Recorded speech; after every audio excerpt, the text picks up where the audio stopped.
Good evening. Good evening. Thoughtless. Thoughtless. You have just now seen the video of making Guinness World Record. Before that,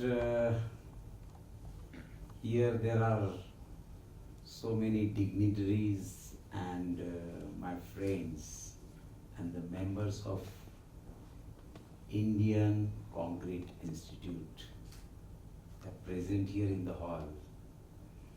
Tawade sir, who was the member of NHI, served the nation so long into the infrastructure. Mr. Inamdar, who is the chairman of Pune chapter of ICI. Again, the other dignitaries, my friends, some of 86 batch COAP friends are here.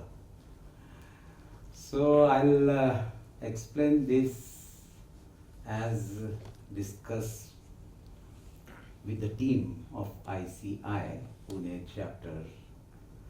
They instructed me that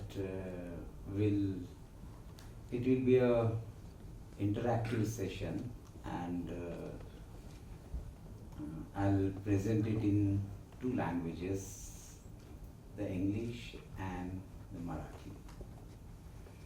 As this Rajpath Infracon is from Pune, the heart of Maharashtra, the cultural city of Maharashtra. So I'll prefer to speak in Marathi. Yes.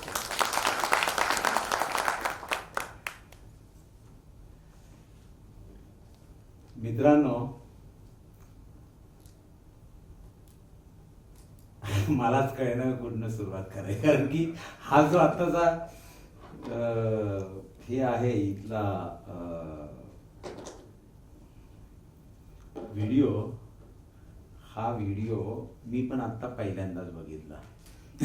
कारण की आमच्या इथे तृप्ती ma'am आहेत, त्या सगळं social media त्यांनी handle केला स्वतः. 15 दिवस त्या आणि अजिंक्य कुलकर्णी सोशल मीडियाचे मेंबर्स आमचे अमरावती अकोलाच्या साईटवरती आमच्या बरोबरती होते. आणि आपल्या ICI साठी म्हणून ही फिल्म, ही seeing is believing. Though you are technical members, concrete technology आणि हे सगळं आपल्याला माहिती आहे, पण एक आपण फिल्मच्या माध्यमातून बघितलं तर त्याची तीव्रता, त्याची डेप्थ आपल्याला जास्त चांगल्या पद्धतीने लक्षात येते.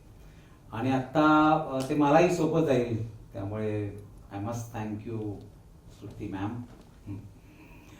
इथे माझ्याबरोबर माझ्या कंपनीतले काही सिनियर एक्झिक्युटिव्ह जे खरं तर या वर्ल्ड रेकॉर्डमध्ये सामील होते पूर्ण वेळ, ती पण टीम बसली. खरं तर मी असं म्हणेन की यात मी कोणीच नव्हतो, हीच सगळी मंडळी होती आणि दे वेअर द रिअल. कारण की Guinness world record and that too into the infrastructure field, हे आता जे काही आपण सगळं बघितलं इथे, ते 84.4 single lane bituminous concrete road laying करणं हे सोपं टास्क नक्कीच नव्हतं. कारण त्याचं असं आहे की या अगोदर ती जसं आपण बघितलं तसं आम्ही मागच्या वर्षी पॅन्डेमिक मध्ये ज्या वेळेला कोविडचा सेकंड स्ट्रेन होता, जानेवारी, फेब्रुवारी, मार्च 2021, त्या काळामध्ये आपण सगळेच डिमॉरलाइज होतो. बिझनेस काहीच कळत नव्हतं, स्वतःचं अस्तित्व आहे की नाही हेही कळत नव्हतं. कारण की सेकंड स्ट्रेन मध्ये स्पेशली खूप मोठ्या प्रमाणामध्ये आपल्या जवळचे अगदी जिवलग मित्र, नातेवाईक हे या कोविड पॅन्डेमिकमध्ये जीव ज्यांनी गमावला, आपण ज्यांना सोडलं किंवा ज्यांनी आपल्याला सोडलं असं म्हणता येईल, त्या अशा वेगळ्या मानसिकतेमध्ये आपण होतो सगळेजण. मी हे का आपण सगळेजण होतो, कारण की मी ते अनुभवलंय आणि मी बोललोय काही लोकांशी. तर आम्ही काही वेगळे नव्हतो. आम्ही इन्फ्रास्ट्रक्चरमध्ये काम करणारी मंडळी आणि आम्ही खूप डिमॉरलाइज होतो. आणि मग त्याच्यामध्ये तर एक वेळ अशी आली होती की बाबा त्या अस्तित्वाचा प्रश्न होता, मी कशाला जिवंत आहे, इथपर्यंत तो विचार मनामध्ये यायला लागला. कारण त्याला असं होतं की जवळपास 33 वर्षांमध्ये कधीही आजपर्यंत आम्ही आमच्या कंपनीच्या एम्प्लॉईचे पेमेंट हे 1 महिन्यांपेक्षा पुढे जाऊ दिलेले नव्हते. साईटवरती काम करत असो किंवा पुण्यात काम करत असो. पण ह्या पॅन्डेमिकमध्ये जवळपास 2-3 महिने मला पेमेंट लेट होत चाललेले होते. तर मला अतिशय वाईट वाटलं मनाला. कशासाठी करतो आपण हे काम सगळं. आणि कारण की जे 1200-1300 लोक आमचे एम्प्लॉईज आहेत, सहकारी आहेत माझे, त्यांचं कुटुंब त्या सगळ्या पगारांवरती अवलंबून आहे. पॅन्डेमिक आहे, त्यांना पैसे मी वेळेवरती देऊ शकत नाहीये. याच्यातनं मीच, मनाला कोणी म्हणत नव्हतं काय आम्हाला, मला कोणी वैयक्तिक बोलत नव्हतं, पण मीच माझ्या मनाला खूप खात होतो आणि त्यातनंच मी डिमॉरलाइज होतो. इतका डिमॉरलाइज झालो की एक वेळेला तर काय म्हणजे अस्तित्वाचा प्रश्न आला. आणि मग 2च पर्याय समोर होते की आपण सगळं हे थांबवणं आणि आपण थांबणं. दुसरा पर्याय, या सगळ्या संकटांना सामोरं जाण्यासाठी लढणं आणि लढत लढत मरणं किंवा त्या संकटांवरती मात करून जिंकणं. त्यातला मी दुसरा पर्याय निवडला. कारण साहजिक होतं की 1200-1300 लोक माझ्या कुटुंब आणि जवळपास 2 ते 2,500 कॉन्ट्रॅक्ट लेबर, या सगळ्यांचं जर आपण बघितलं तर जवळपास 4,000-4,500 लोक गुणिले 4 जण डिपेंडंट म्हणले तर 16,000 ते 18,000 व्यक्ती या राजपथच्या एका कंपनीवरती डिपेंडंट होत्या. हे सोपं होतं मला सगळं शस्त्र खाली ठेवणं, पण ही जर शस्त्र खाली ठेवली असती तर या 16,000 लोकांनी ज्यांनी विश्वास ठेवला राजपथवरती, माझ्यावरती, आमच्या टीमवरती, त्यांचं काय. आणि म्हणून मग मी माझ्या त्यावेळेच्या काही फ्रेंड्सना जे इन्फ्रास्ट्रक्चरमध्ये काम करतात, जे मॅन्युफॅक्चरिंगमध्ये काम करतात, अशा कंपनीच्या लोकांना, मालकांना विचारलं, मित्रांना विचारलं, तुमची काय अवस्था आहे. त्यांनी सांगितलं, जगदीश तुझी जी अवस्था आहे त्याच्यापेक्षा आमची काहीही वेगळी अवस्था नाही. आणि मग मी खूप चिंतन केलं, विचार केला आणि मी म्हटलं जर हेच सगळं परिस्थिती अशा पद्धतीने जगामध्ये असेल, भारताच्या बाहेरही सगळीकडे जर असेल, तर त्याचा पुढाकार आपणच घ्यायला पाहिजे आणि आपणच असं काहीतरी काम करून दाखवूया की जेणेकरून आम्ही आमच्या क्षेत्रामध्ये केलं. काय केलं तर नकारात्मक त्यावेळेच्या मानसिकतेवरती, सगळ्या वातावरणावरती सकारात्मक दृष्टिकोन ठेवून असं काही काम केलं की जे समाजासमोर ठेवलं ते आम्ही राजपथ म्हणून आमच्या क्षेत्रात केलं. जे ज्या क्षेत्रात काम करतायत आणि अशा नकारात्मक मानसिकतेमध्ये आहे, त्यांनी त्या नकारात्मक मानसिकतेवरती मात करायची असेल तर सकारात्मक दृष्टिकोन ठेवून तुम्ही तुमच्या क्षेत्रामध्ये अशा पद्धतीने काम करा, जेणेकरून तुम्ही या सगळ्या अडचणींच्या, संकटांना सामोरं जात बाहेर या, तुमच्या लोकांना वाचवाल, तुम्ही वाचाल, देशाला प्रगतिशील बनवाल. आणि म्हणून मग काय करायचं असा विचार करताना आमच्या लक्षात आलं तर आमच्याच टीममध्ये, मी काही म्हणत नव्हतो, आमच्याच टीममधल्या सिनियर एक्झिक्युटिव्ह बरोबरती गप्पा चालू असताना त्यांनीच एक विचार सुचवला एका मीटिंगमध्ये. त्यांनी सांगितलं की वर्ल्ड रेकॉर्ड कितीचं आहे आपल्या याच्या अगोदरचं, एका दिवसात केलेल्या रस्त्याचं. मी सांगितलं की मला सगळी ती माहिती घेऊन ठेवलेली होती, कारण की प्रिपेअर व्हायचं तर आपण प्रिपेअर असलं पाहिजे. 25.54. आणि त्यानंतर मग ते म्हणले की सर मग त्याचे इथे मंडळी सगळी बसली होते, पिसाळ टाकणे. यांनी सांगितले नाही मग जर आपण रेकॉर्ड करायचं तर ते रेकॉर्ड मोडायचंच, असं ठरून रेकॉर्ड करायचं तरच काम करायचं, नाही तर करायचं नाही. आणि म्हणून 30 किलोमीटरचं ठरवलं. या मंडळींनी त्याच्याही पुढे जाऊन मागच्या वर्षी 30 मेला 2021ला रविवारी सकाळी 7 वाजता काम आम्ही चालू केलं. सातारा जिल्ह्यामध्ये मासूरने, पुसेगाव ते मासूरने या स्टेजवरती औंध संस्थांच्या तिथे. आणि 24 तास संपल्यानंतर ज्या वेळेला ते काउंट केलं, वॉर केलेली होती, सकाळी काउंट केलं आम्ही 24 तास झाल्यानंतर, त्यावेळेला लक्षात आलं की 30 किलोमीटरचं ठरवलेलं टार्गेट 39.71 किलोमीटर कॉन्फिडन्स बळावला, छाती 2 इंचांनी सगळ्यांचीच फुगली आणि त्यानंतर पुढचा प्रवास सुरू झाला. म्हणजे त्या नकारात्मक मानसिकतेवरती मात करून त्यावेळेला सोशल मीडियावरती खूप चांगल्या पद्धतीने याचं ॲप्रिसिएशन झालं. का? कारण की ते काळच तसा होता. आणि ते झाल्यानंतर हे मी ही सगळी स्टोरी तुम्हाला जी सांगितली तर ती ह्या रेकॉर्डची पार्श्वभूमी त्याच्याशी जोडली गेलेली आहे म्हणून मी सांगितली थोडक्यात. आणि त्यानंतर मग हे PWD गव्हर्नमेंट ऑफ महाराष्ट्रासाठी हॅमच्या प्रोजेक्टसाठी केलेलं हे रेकॉर्ड होतं. आणि मग त्यावेळेला खूप CM DCM आणि प्रिन्सिपल सेक्रेटरी म्हणून सौनिक आहेत, सेक्रेटरी आहेत आपले त्यावेळेचे उल्हास देबडवार, चीफ इंजिनियर, सगळ्यांनी टेक्निकल नॉन टेक्निकल पर्सनॅलिटीजने खूप कौतुक केलं. Letter of appreciation, certificate of excellence सगळं काही दिलं. पण त्याबरोबर गडकरी साहेबांनी त्यावेळेला मला नागपूरला बोलून घेतलं आणि त्यांनी सांगितलं की जगदीश, घरी बोलवलं आणि त्यांनी सांगितलं की जगदीश, हा जो तुला पुष्पगुच्छ मी देतो आहे तो मी माझ्या पैशाने विकत आणून तुला देतोय आणि तुझा सन्मान करतोय.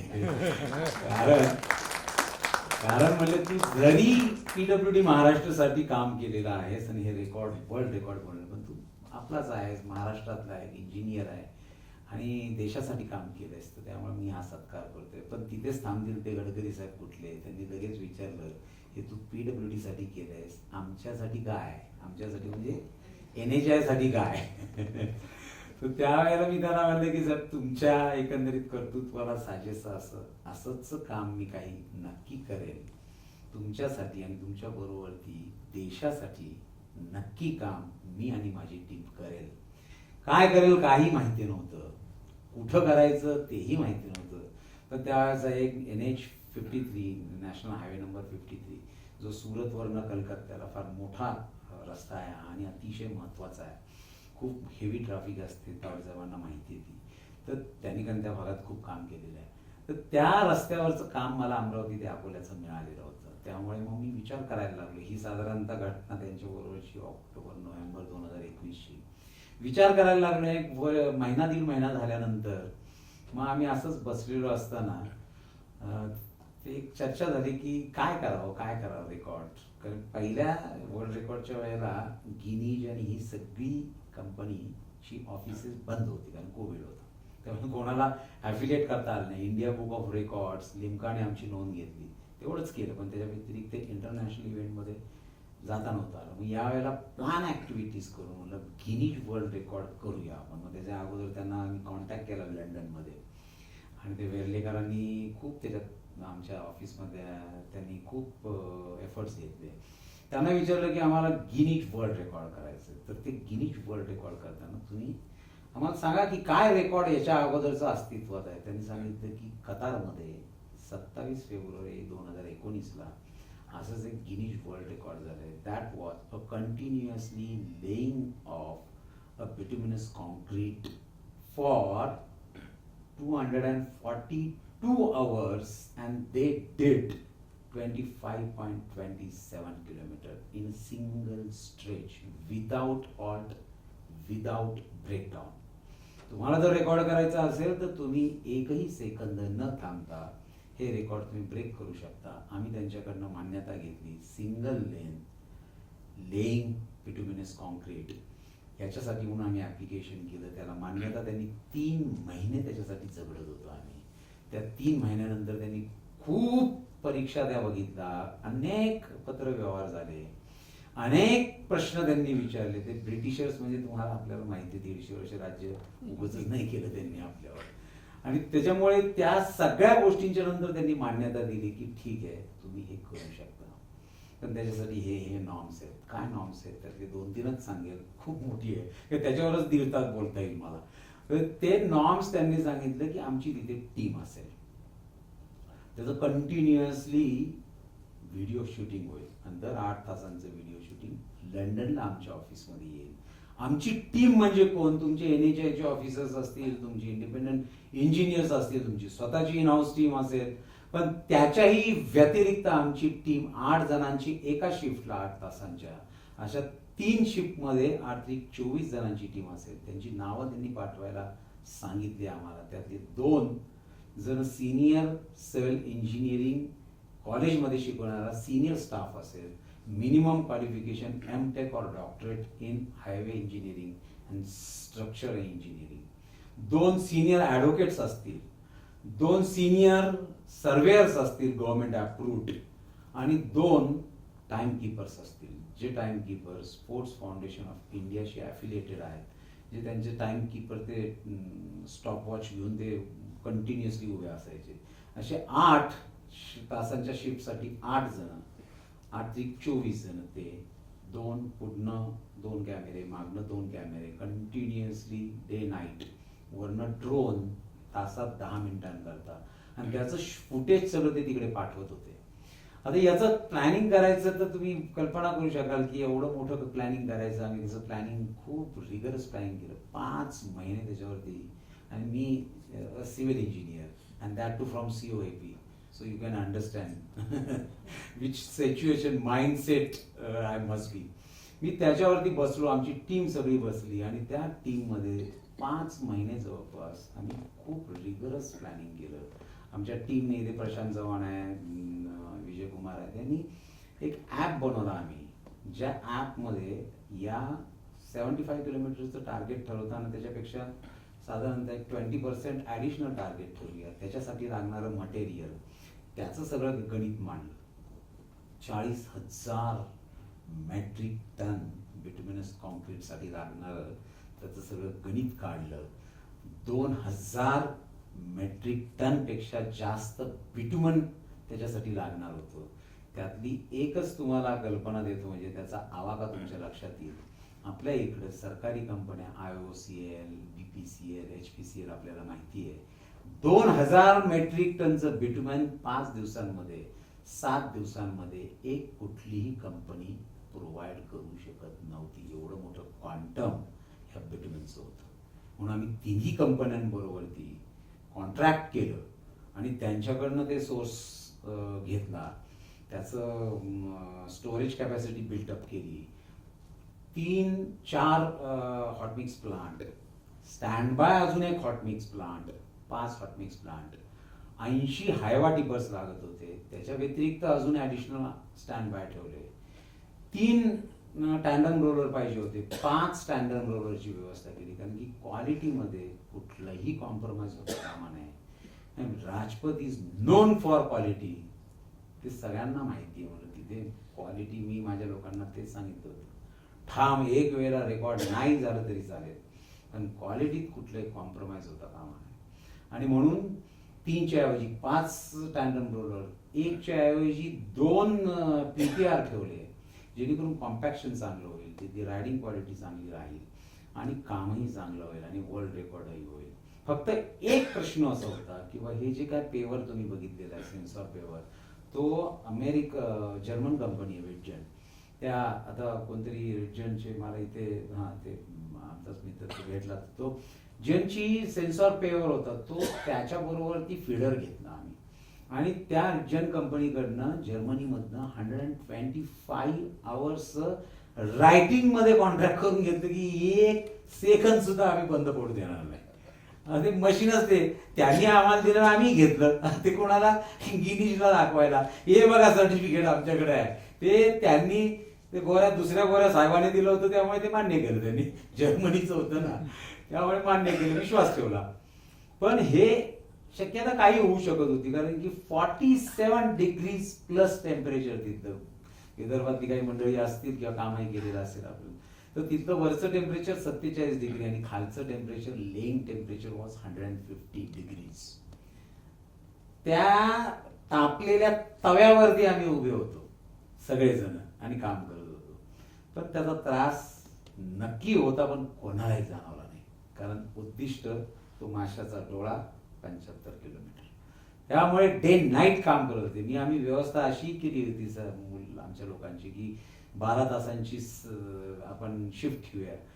यू विल नॉट बिलीव्ह, असे इथे बसलेले सुद्धा आणि साईटवरचे अशी काही मंडळी होती की जी 3 दिवस झोपली नाही. Can you imagine?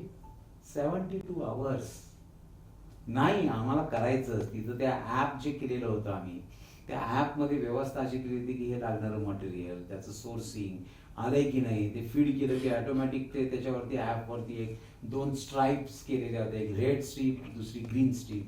Red strip याच्यासाठी की बाबा प्लॅन किती करायला पाहिजे तुम्ही आवरली तर तुम्ही 109 तासांमध्ये हे 75 किलोमीटर प्लस कराल. त्याच्या against actually practically executed quantity ती ग्रीन स्ट्रीपमध्ये, म्हणजे ती क्वांटिटी टाकली की ग्रीन स्ट्रीप येणार.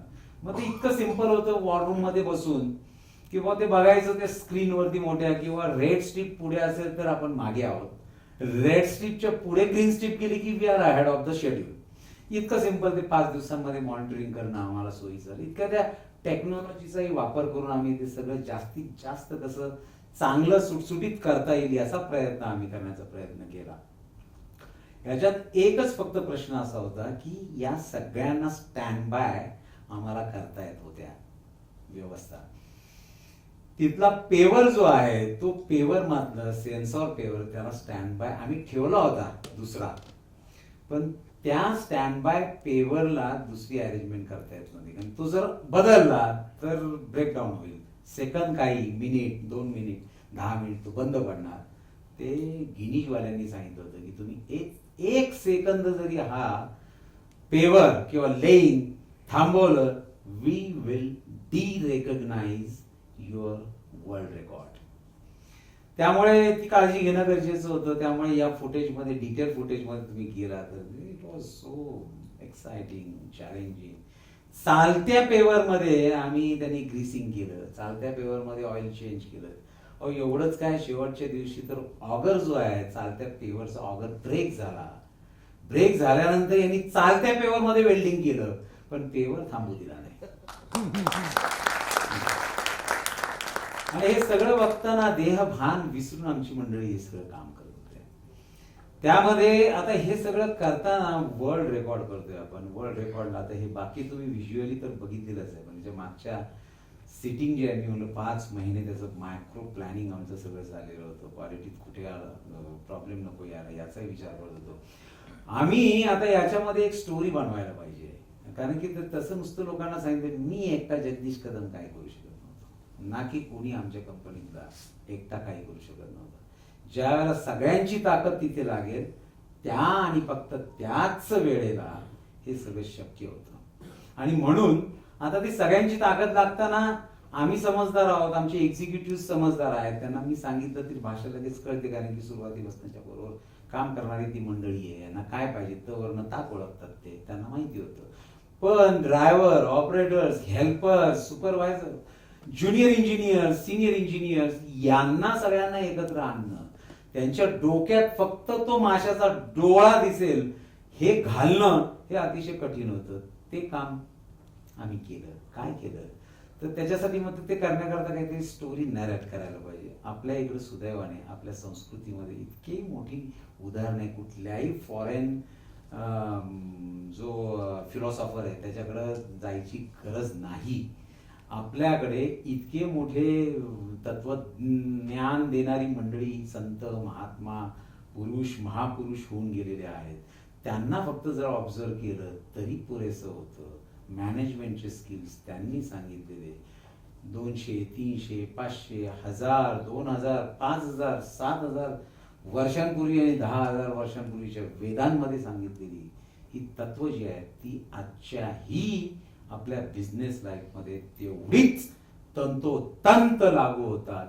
हे उदाहरणाने आम्ही इथे दाखवून दिलं. काय केलं आम्ही आता ते आपल्या इकडचं मग काय उदाहरण द्यायचं, तर म्हणून आम्ही नॅरेट करायला पाहिजे स्टोरी. आपल्याच या महाराष्ट्रामध्ये हिंदवी स्वराज्याची स्थापना ज्यांनी केली छत्रपती शिवाजी महाराज, त्यांचं शिवचरित्र, कारण त्या विषयामध्ये मी बरंच काम पण करतोय. बाबासाहेबांवर इथे एक मोठी शिवसृष्टी आम्ही मोठा प्रोजेक्ट करतोय. 300 कोटींपेक्षा जास्त त्याची लागत आहे. पुण्यामध्येच आंबेगावला ती शिवसृष्टी करतोय. ट्रस्टी या नात्याने मीच ते काम करतोय. आमच्याबरोबर ती काही अन्यही सुनील मुतालिक वगैरे ट्रस्टी आहेत. पण त्यामुळे मला ते शिवचरित्र अतिशय चांगलं माहिती आहे आणि म्हणून त्यातली तत्व घेतली, ती स्टोरी नॅरेट केली आणि ती आमच्या लोकांना समजून सांगितली. काय सांगितली तर त्यांना मी म्हणलं की बघा, त्यावेळेला महाराजांनी हिंदवी स्वराज्याची स्थापना केली, त्यावेळेला ज्या लढाया त्यांनी लढल्या या मोगलांविरुद्ध, त्यांच्या शत्रूंविरुद्ध, त्याच्यामध्ये इतक्या युद्धभूमींवरती ते लढले, त्यावेळेला त्यांच्याबरोबर ती शस्त्र होती, तलवारी, भाले, तोफा, हत्ती, घोडे, त्यांना बरोबर ती घेऊन, मावळ्यांना घेऊन महाराज लढले आणि हिंदवी स्वराज्याचं रोपटं लावलं आणि ते मोठं केलं.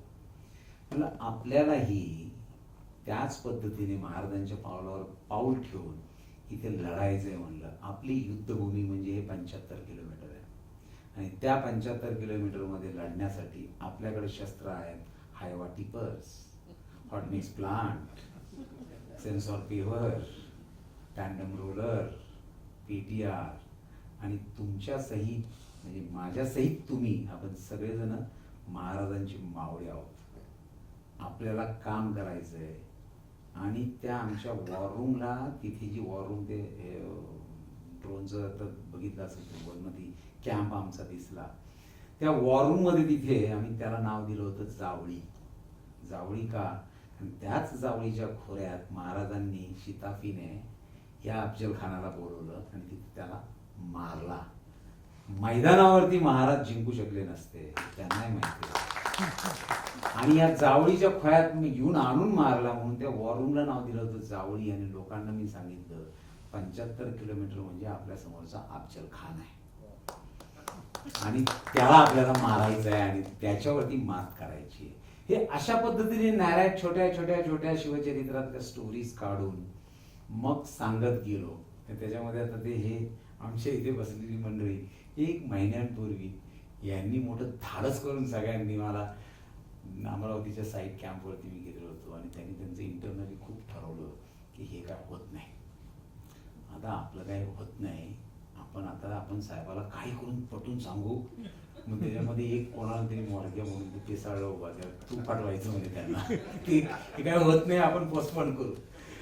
मी थांबलो. तर त्यांना आम्ही बसलो डिस्कशनला. त्यांनी सांगितलं की साहेब असं असं आहे, जरा ते लईच कठीण आहे हो, म्हणजे हे लईच हे फारच पुढे चालले, म्हणजे आमच्या आवाक्याच्या बाहेर आम्हाला दिसेलच का ते कसं करायचं एवढं. तुम्ही म्हणलं तुम्हाला तुमच्या मनातल्या ज्या शंका असतील त्या मला विचारा, आपण चर्चा करू. सगळ्या प्रश्नांना उत्तरं आहेत, असतात. इथं इट्स अ माइंड गेम, हे दुसरं काही नाही. मी त्यांना म्हणलं सगळ्या प्रश्नांवरती एकत्रित उत्तर काढू आणि नंतर जर तुम्हाला वाटलं की बुवा हे नाही होत तर मी तुमच्या बरोबरती आहे. नाही करायचं, हे आत्ता करायचं याच्यासाठी, कारण की हा एक विचार जो आम्ही केलेला होता ना की आपल्याला वर्ल्ड रेकॉर्ड करायचं आहे, गिनीज वर्ल्ड रेकॉर्ड हे अशा पद्धतीचं आहे, ते मोडायचं आहे. मग ते 25.27 किलोमीटरवरनं डायरेक्ट 75, ते अजिंक्य कुलकर्णी एक आमचे ते सोशल ते म्हणले असं करा 75 किलोमीटर करा, ते नॉन टेक्निकल आहे. आणि मी वेळ त्यांना म्हणलं हो करू म्हणल्यानंतर मला लक्षात आलं बापरे आपण चूक केली फारच मोठी. 75 किलोमीटर कुठं हो म्हणून बसलो. त्याच्यासाठी लागणारं मटेरियल आणि हे केवढं आहे मोठं, काय पण शब्द केलेला होता, भान त्या धनुष्यातनं बाण सुटला होता. करायचं का तर डोक्यात असं होतं की आझादी का अमृत महोत्सव आपल्या प्रधानमंत्र्यांनी सांगितलं, या देशातल्या प्रत्येक तरुणाने या अमृत महोत्सवाच्या निमित्ताने 75 तास देशांसाठी द्यावे. आणि म्हणून आम्ही ठरवलं होतं की आपण कंपनी छोटी आहो, आमची कंपनी काय फार मोठी नाही इन्फ्रास्ट्रक्चर मध्ये, छोट्या कंपनी असल्यामुळे आपणही काहीतरी करूया देशासाठी. आणि म्हणून आझादी का अमृत महोत्सव, त्या अमृत महोत्सवाला 75 वर्ष इंडिपेंडन्सला झाली आहेत, स्वातंत्र्यता, आणि म्हणून 75 किलोमीटर करायचं सिंगल लेन असं ठरवलं आणि लागलो कामाला.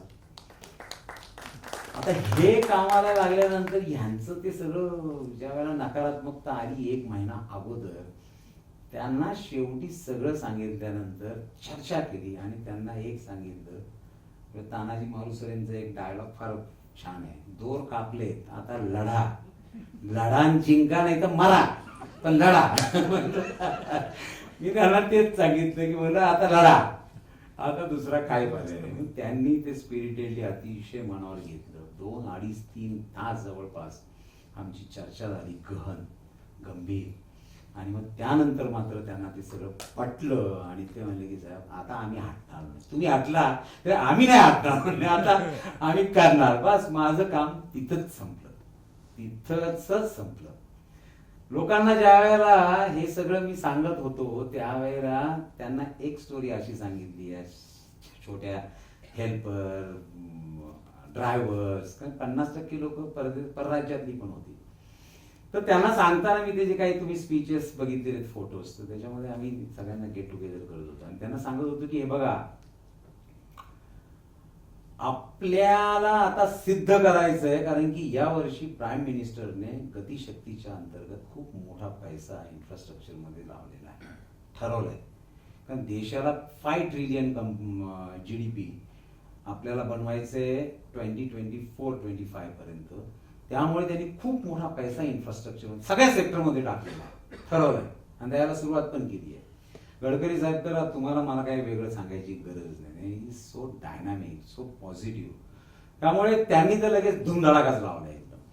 आणि म्हणून मी लोकांना सांगत होतो की आता आपल्या देशाची परिस्थिती या जगाच्या सगळ्या प्लॅटफॉर्मवरती, व्यासपीठावरती जर बदलवायची असेल तर इन्फ्रास्ट्रक्चर हे बेसिक काम करणारं या भारत देशातलं एक मोठं तंत्रज्ञान म्हणा किंवा काय काम म्हणा, तर त्याच्यामध्ये आपल्याला आपल्या लोकांच्या बद्दलची जी भावना जगभर आहे, तर म्हणली एक चांगली संधी आली आहे तुम्हाला. त्या लोकांना सांगितलं, बघा, गिनीजचे मालक आहेत ब्रिटिश. त्या गोऱ्या साहेबाने आपल्यावरती 150 वर्ष राज्य केले. ते गोऱ्या साहेब आता जगभर सांगतात की हे भारतीय लोक कामचुकार आहेत, वेळेत काम करत नाहीत, काम चांगलं करत नाहीत. या सगळ्यांना छेद द्यायचा असेल ती एक चांगली संधी आहे. गोऱ्या लोकांना जर आपल्याला दाखवायचं असेल तर त्याच गिनीज बुक ऑफ वर्ल्ड रेकॉर्डच्या लोकांना, कंपनीला, त्या गोऱ्या साहेबाला आपल्याला हे दाखवता येईल की नाही, आता मेरा भारत बदल रहा है. आणि म्हणून त्यांना हे सांगत असताना की व तुमची तयारी आहे का, तर आश्चर्य वाटेल तुम्हाला, त्या अनपढ ड्रायव्हर, हेल्पर्स आणि ऑपरेटर्स लोकांनी भारत माता की जय, वंदे मातरम हे असल्या घोषणा दिल्या. म्हणजे ज्या वेळेला ऑपरेटर आणि ड्रायव्हर या घोषणा देतात त्यावेळी यू कॅन अंडरस्टँड आपण देऊ शकतो. ती लोक अशा घोषणा, मी म्हणलं माझा अवतार इथंच संपला. जर या लोकांनीच मनावर घेतलंय, आता हेच करतील. आणि त्याच्यामुळे म्हणजे याचा रेफरन्स कधी आला, दुसऱ्यांनी बघितल्यानंतर सांगताना तो लक्षात येतो. मला 2 फोन आले. हे ज्या वेळेला 5 दिवसांचं काम चाललेलं होतं, तर मी तिथे आपले धवड साहेब सेक्रेटरी, ते अमरावतीला राहतात, तर त्यांना मी असं म्हणलं की तुम्ही रिटायर्ड झालेत, ते सिनियर ऑफिसर, PWDचे सेक्रेटरी म्हणून, टेक्निकल माणूस, तर त्यांना मी म्हणलं की तुम्ही आलं पाहिजे. तब्येत बरी नसल्यामुळे 47 डिग्रीजमध्ये मी कुठे येऊ नाही म्हणलं, तुम्ही आलंच पाहिजे. आले ते एक दिवस सकाळी 3 तास होते, त्यातले 2 तास साईटवर उभे होते. आणि गेल्यानंतर त्याने दुसऱ्या दिवशी मला एक प्रश्न, असा 2 प्रश्न फोन केला आणि विचारले, जगदीशजी, मला 2 प्रश्नांचं आकलनच झालं नाही. म्हणलं काय? एका प्रश्नाचं आकलन झालं, त्याच्याबद्दल सॅल्यूट आहे तुम्हाला. म्हणलं काय? ते म्हणले की मी आता तुम्ही कितीही टेक्निकली तिथे काय फील्ड टेस्ट घेतल्या आणि काय काय केलं, एक्स्ट्रॅक्शन टेस्ट घेतल्या, कुठल्याही टेस्ट घेतल्या, तरी पण मी टेस्ट न घेताना डोळ्यांनी बघून क्वालिटी सांगू शकतो. मला म्हणले विशेष वाटलं, त्या रोडवरनं मी झालेल्या रस्त्यावरनं येत असताना पोटातलं पाणी तर हलतच नव्हतं. रायडिंग क्वालिटी अतिशय चांगली होती, पण खडीचा एक कण सुद्धा वरती रस्त्यावरती पडलेला मला कुठे दिसला नाही. याच्यावरनं क्वालिटी मी ओळखतो, ती मला लक्षात आली. हे विशेष आहे, तुमचं अभिनंदन, तुमच्या लोकांचं अभिनंदन. आणि दुसरी गोष्ट म्हणजे मी 2 तास त्या साईटवर होतो. ते चाललेला पेवर, त्याच्या मागे येणाऱ्या गाड्या, त्याच्या पुढे असणारे ते सगळे PTR आणि सेन्सॉर पेवर, आपलं टँडम रोलर वगैरे. पण म्हणले याच्यामध्ये या 2 तासात तिथे सगळी जण वेगळी मंडळी काम करते, पण कोणीच कोणालाही काहीच सांगत नव्हतो, पण काम मात्र व्यवस्थित चालू होतं. मी म्हणलं सर, ते ऑटो मोडवरती गेलं होतं. ते ऑटो मोडवरती का गेलं सांगितलं, तर ते हे कारण आहे, ती जी काय त्यांच्या डोक्यात घातलं ते त्यावेळेला त्याचं कारण असं झालं की मला फार जास्त एफर्ट्स घ्यायलाच लागले. तावडे साहेबांनी सुद्धा दुसऱ्या दिवशी मला फोन केला. त्यांचं आयुष्य पूर्ण NHI आणि या सेक्टरमध्ये, रोड सेक्टरमध्ये गेले. त्यांनी खूप अभिनंदन केलं. म्हणलं की हे अफलातून काम झालेलं आहे.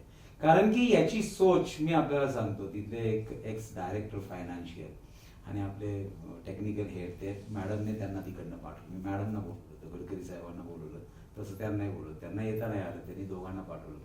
तर टेक्निकल हेड तर ते म्हटले काय मी सांगतो, पण ते जे फायनान्स डायरेक्टर एक्स होते ना, तर ते म्हणले की मी इथे येण्यापूर्वी आता 4-5व्या दिवशी मला सांगितलं त्यांनी, मी त्याच्या अगोदर बोलले नाही, ते 2 दिवस होते.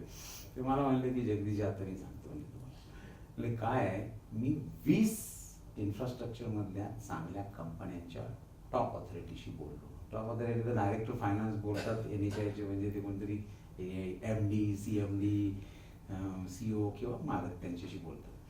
तर त्यांनी मला सांगितलं की मी ज्यावेळेला त्यांना सांगितलं की पुण्यातली अशी एक कंपनी हे काम करू इच्छित आहे, ठरवलेलं आहे, एका स्ट्रेचमध्ये, सिंगल स्ट्रेचमध्ये ते 75 kilometre road bituminous concrete laying करणार आहे. ते म्हणाले की हे सगळ्यांनी मिळून मला एकच उत्तर दिलं, ये असंभव है. मी त्यांना झाल्यानंतर सांगितलं की राजपथ का तो यही काम था, असंभव को संभव बनाना.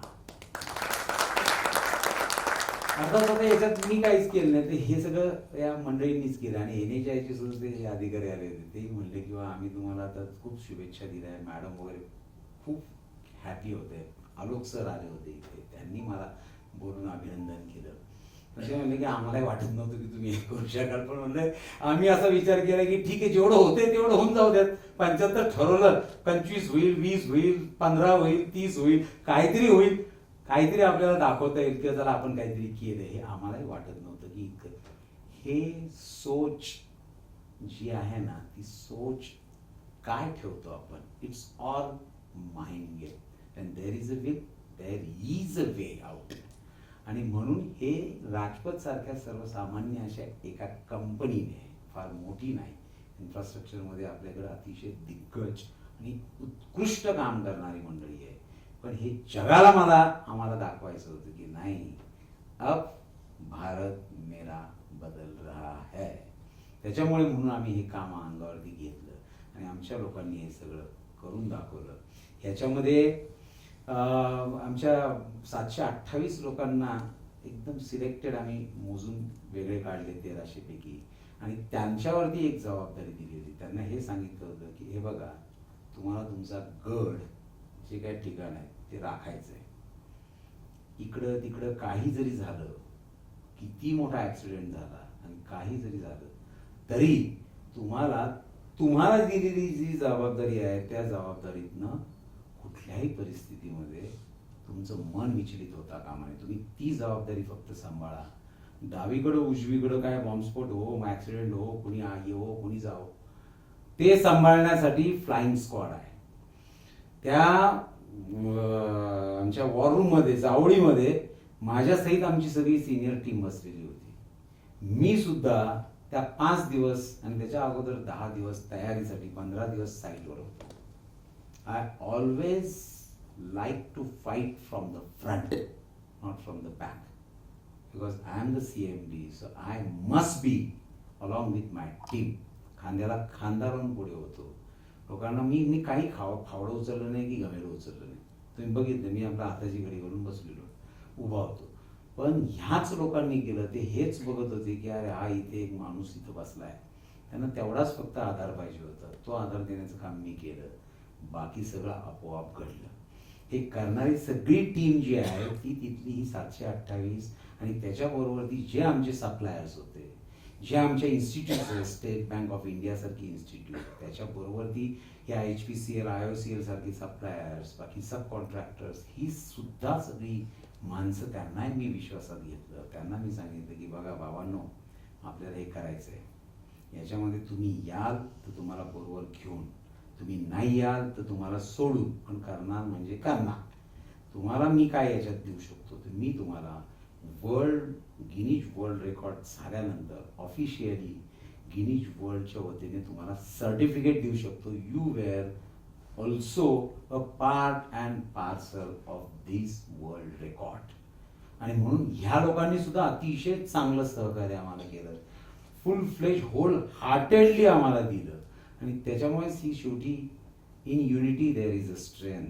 एकटं बोट काही करू शकत नाही, ही मोठी आणि म्हणून हे माहिती असल्यामुळे आम्ही या सगळ्या लोकांना बरोबर घेतलं. अतिशय चांगलं आम्ही यांना म्हणजे समजून सांगू शकलो आणि त्यांनी आम्हाला समजून घेतलं.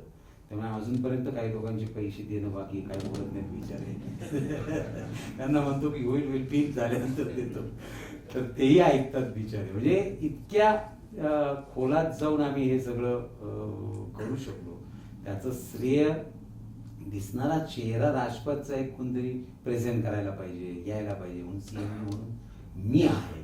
पण हा दिसणाऱ्या चेहऱ्याच्या मागे शेकडो चेहरे आहेत जे तुम्हाला मी सांगितले, तुझा दाखल केलं. ही सगळी मंडळी मागे, चेहऱ्याच्या मागे, ज्यांच्यामुळे हे गिनीज वर्ल्ड रेकॉर्ड होऊ शकलं. याच्यामध्ये हे गिनीज वर्ल्ड रेकॉर्ड झाल्यानंतर स्वतःहून तिथे बाकी काय लोकांचं होतं ते तर आम्ही लगेचच जाहीर केलं. पण हे शेवटच्या याच्यात तुम्ही जो वर्ल्ड पिलर बघितलेला आहे, तो पिलर मी मॅडमना 2 मिनिट आणि 36 सेकंदांची फिल्म आहे, गडकरी साहेबांना आणि मॅडमना दाखवली. त्यांना म्हणलं की हे मला करायची इच्छा आहे. तिथे एक अमरावतीला छान एक आयलंड आहे, जिथे बायपास आणि अमरावती रस्ता येऊन मिळतो. तिथे ते आयलंड आहे, त्या आयलंडवरती उभा करायचा. आणि खालचा जो चौथारा मोठा दिसतो, त्या चौथाऱ्यावरती मी असं त्याच वेळेला सांगितलेलं होतं, ठरवलं आणि त्याचं काम आम्ही चालू केलेलं आहे. या 728 लोकांची नावं त्या चौथाऱ्यावरती परमनंटली टाकणार आहे. हेल्पर पासनं तर वरच्या टॉप ऑफिशियल्स पर्यंत सगळ्यांची नावं तिथे असतील. आयुष्यात मी त्यांना तेच सांगितलं की तुम्ही जन्माला आलाय, मी जन्माला आलोय, आपण या जन्मामध्ये शेवटचा श्वास घेऊ. त्यावेळेला श्वास घेताना आपल्याला मागे वळून बघितल्यानंतर असं वाटायला पाहिजे की मी या भूमीत, या भारत मातेच्या मातीत जन्माला आलो. मी माझ्या आयुष्यामध्ये या माझ्या मातेसाठी काहीतरी करू शकलो का? त्याचं उत्तर या पिलरच्या पायथ्यात असेल. आणि म्हणून हे सगळं घाट घातलंय. त्याचं ते काम पूर्ण व्हायचं आहे अजून आमचं. आता त्याच्यात अनेक आनंद अडचणी येतात. अगदी आजकाल सुद्धा मला कोणतरी क्लिप दाखवली, विश्वविक्रमी रस्ता, तिथे विश्वविक्रमी खड्डे. आता ही मंडळी जी छापणारी आहेत ते पॅकेज मागत होते मला. कसं पॅकेज? हे पॅकेज विकेज काय नाही वाटलं. ते हे अशा पद्धतीच्याही अडचणींना आम्हाला सामोरं जायला लागलं. पण मी तुम्हाला सांगतो की maximum media, print media, electronic media आणि यांनी खूप डोक्यावरती घेतला. कारण की हा विश्वविक्रम भारत देशासाठी झालेला होता. यात एकच अनेक गमतीच्या पोस्ट आल्या. 3 ते 7 जूनच्या दरम्यान ज्या वेळेला हे सगळं झालं, 8 जूनला मी पहाटे माझा मुलगा पंचकुल हरियाणामध्ये खेलो इंडियाला तो स्प्रिंटर आहे, दोघंही. तर तो 200 मीटर आणि 400 मीटर पळतो. त्याची मॅच होती फायनल. त्याने गोल्ड मेडल घेतलं तिथे इंडियातलं अंडर 18. तर तिथे मी गेलो आणि 10 जूनला परत आलो. तर परत आल्यानंतर मी तृप्ती मॅमने विचारलं, म्हणलं आपल्याकडे सोशल मीडियात असं कळतं का किती जणांनी बघितलं? कारण काय झालं, 7 जूनला हे रात्री झालं, सेलिब्रेशन झालं, मी निघालो. 8 जूनला सकाळी गडकरी साहेबांचा पर्सनली फोन, त्यांनी इतके ट्विट केले होते. ते स्वतः रात्री 11 वाजता ऑनलाईन आले. ते सगळं आता पण ऐकलं, ते बोलले. दुसऱ्या दिवशी सकाळी परत मला फोन केला, जगदीश फारच छान काम झालेलं आहे, फार उत्तम काम झालं. अरे म्हणजे हे देशात नाही, देशाच्या बाहेर पण गेलं. म्हणलं हो साहेब, आम्ही बघत होतो. 8 देशांमध्ये लाईव्ह लोक हे सगळं बघत होते. ब्राझील, US, इंडोनेशिया, कतारचं रेकॉर्ड मोडलं ना. त्या कतारचं तर एक क्लिप इतकी छान व्हायरल झाली, म्हणजे जे स्पीचलेस ऍक्च्युली. कारण तुम्ही जी स्टोरी सांगितली एक पूर्ण तुमच्या जर्नीची, म्हणजे एक सिव्हिल इंजिनियर ते म्हणजे आज इंजिनियर पेक्षा I would say you are more of a motivational speaker.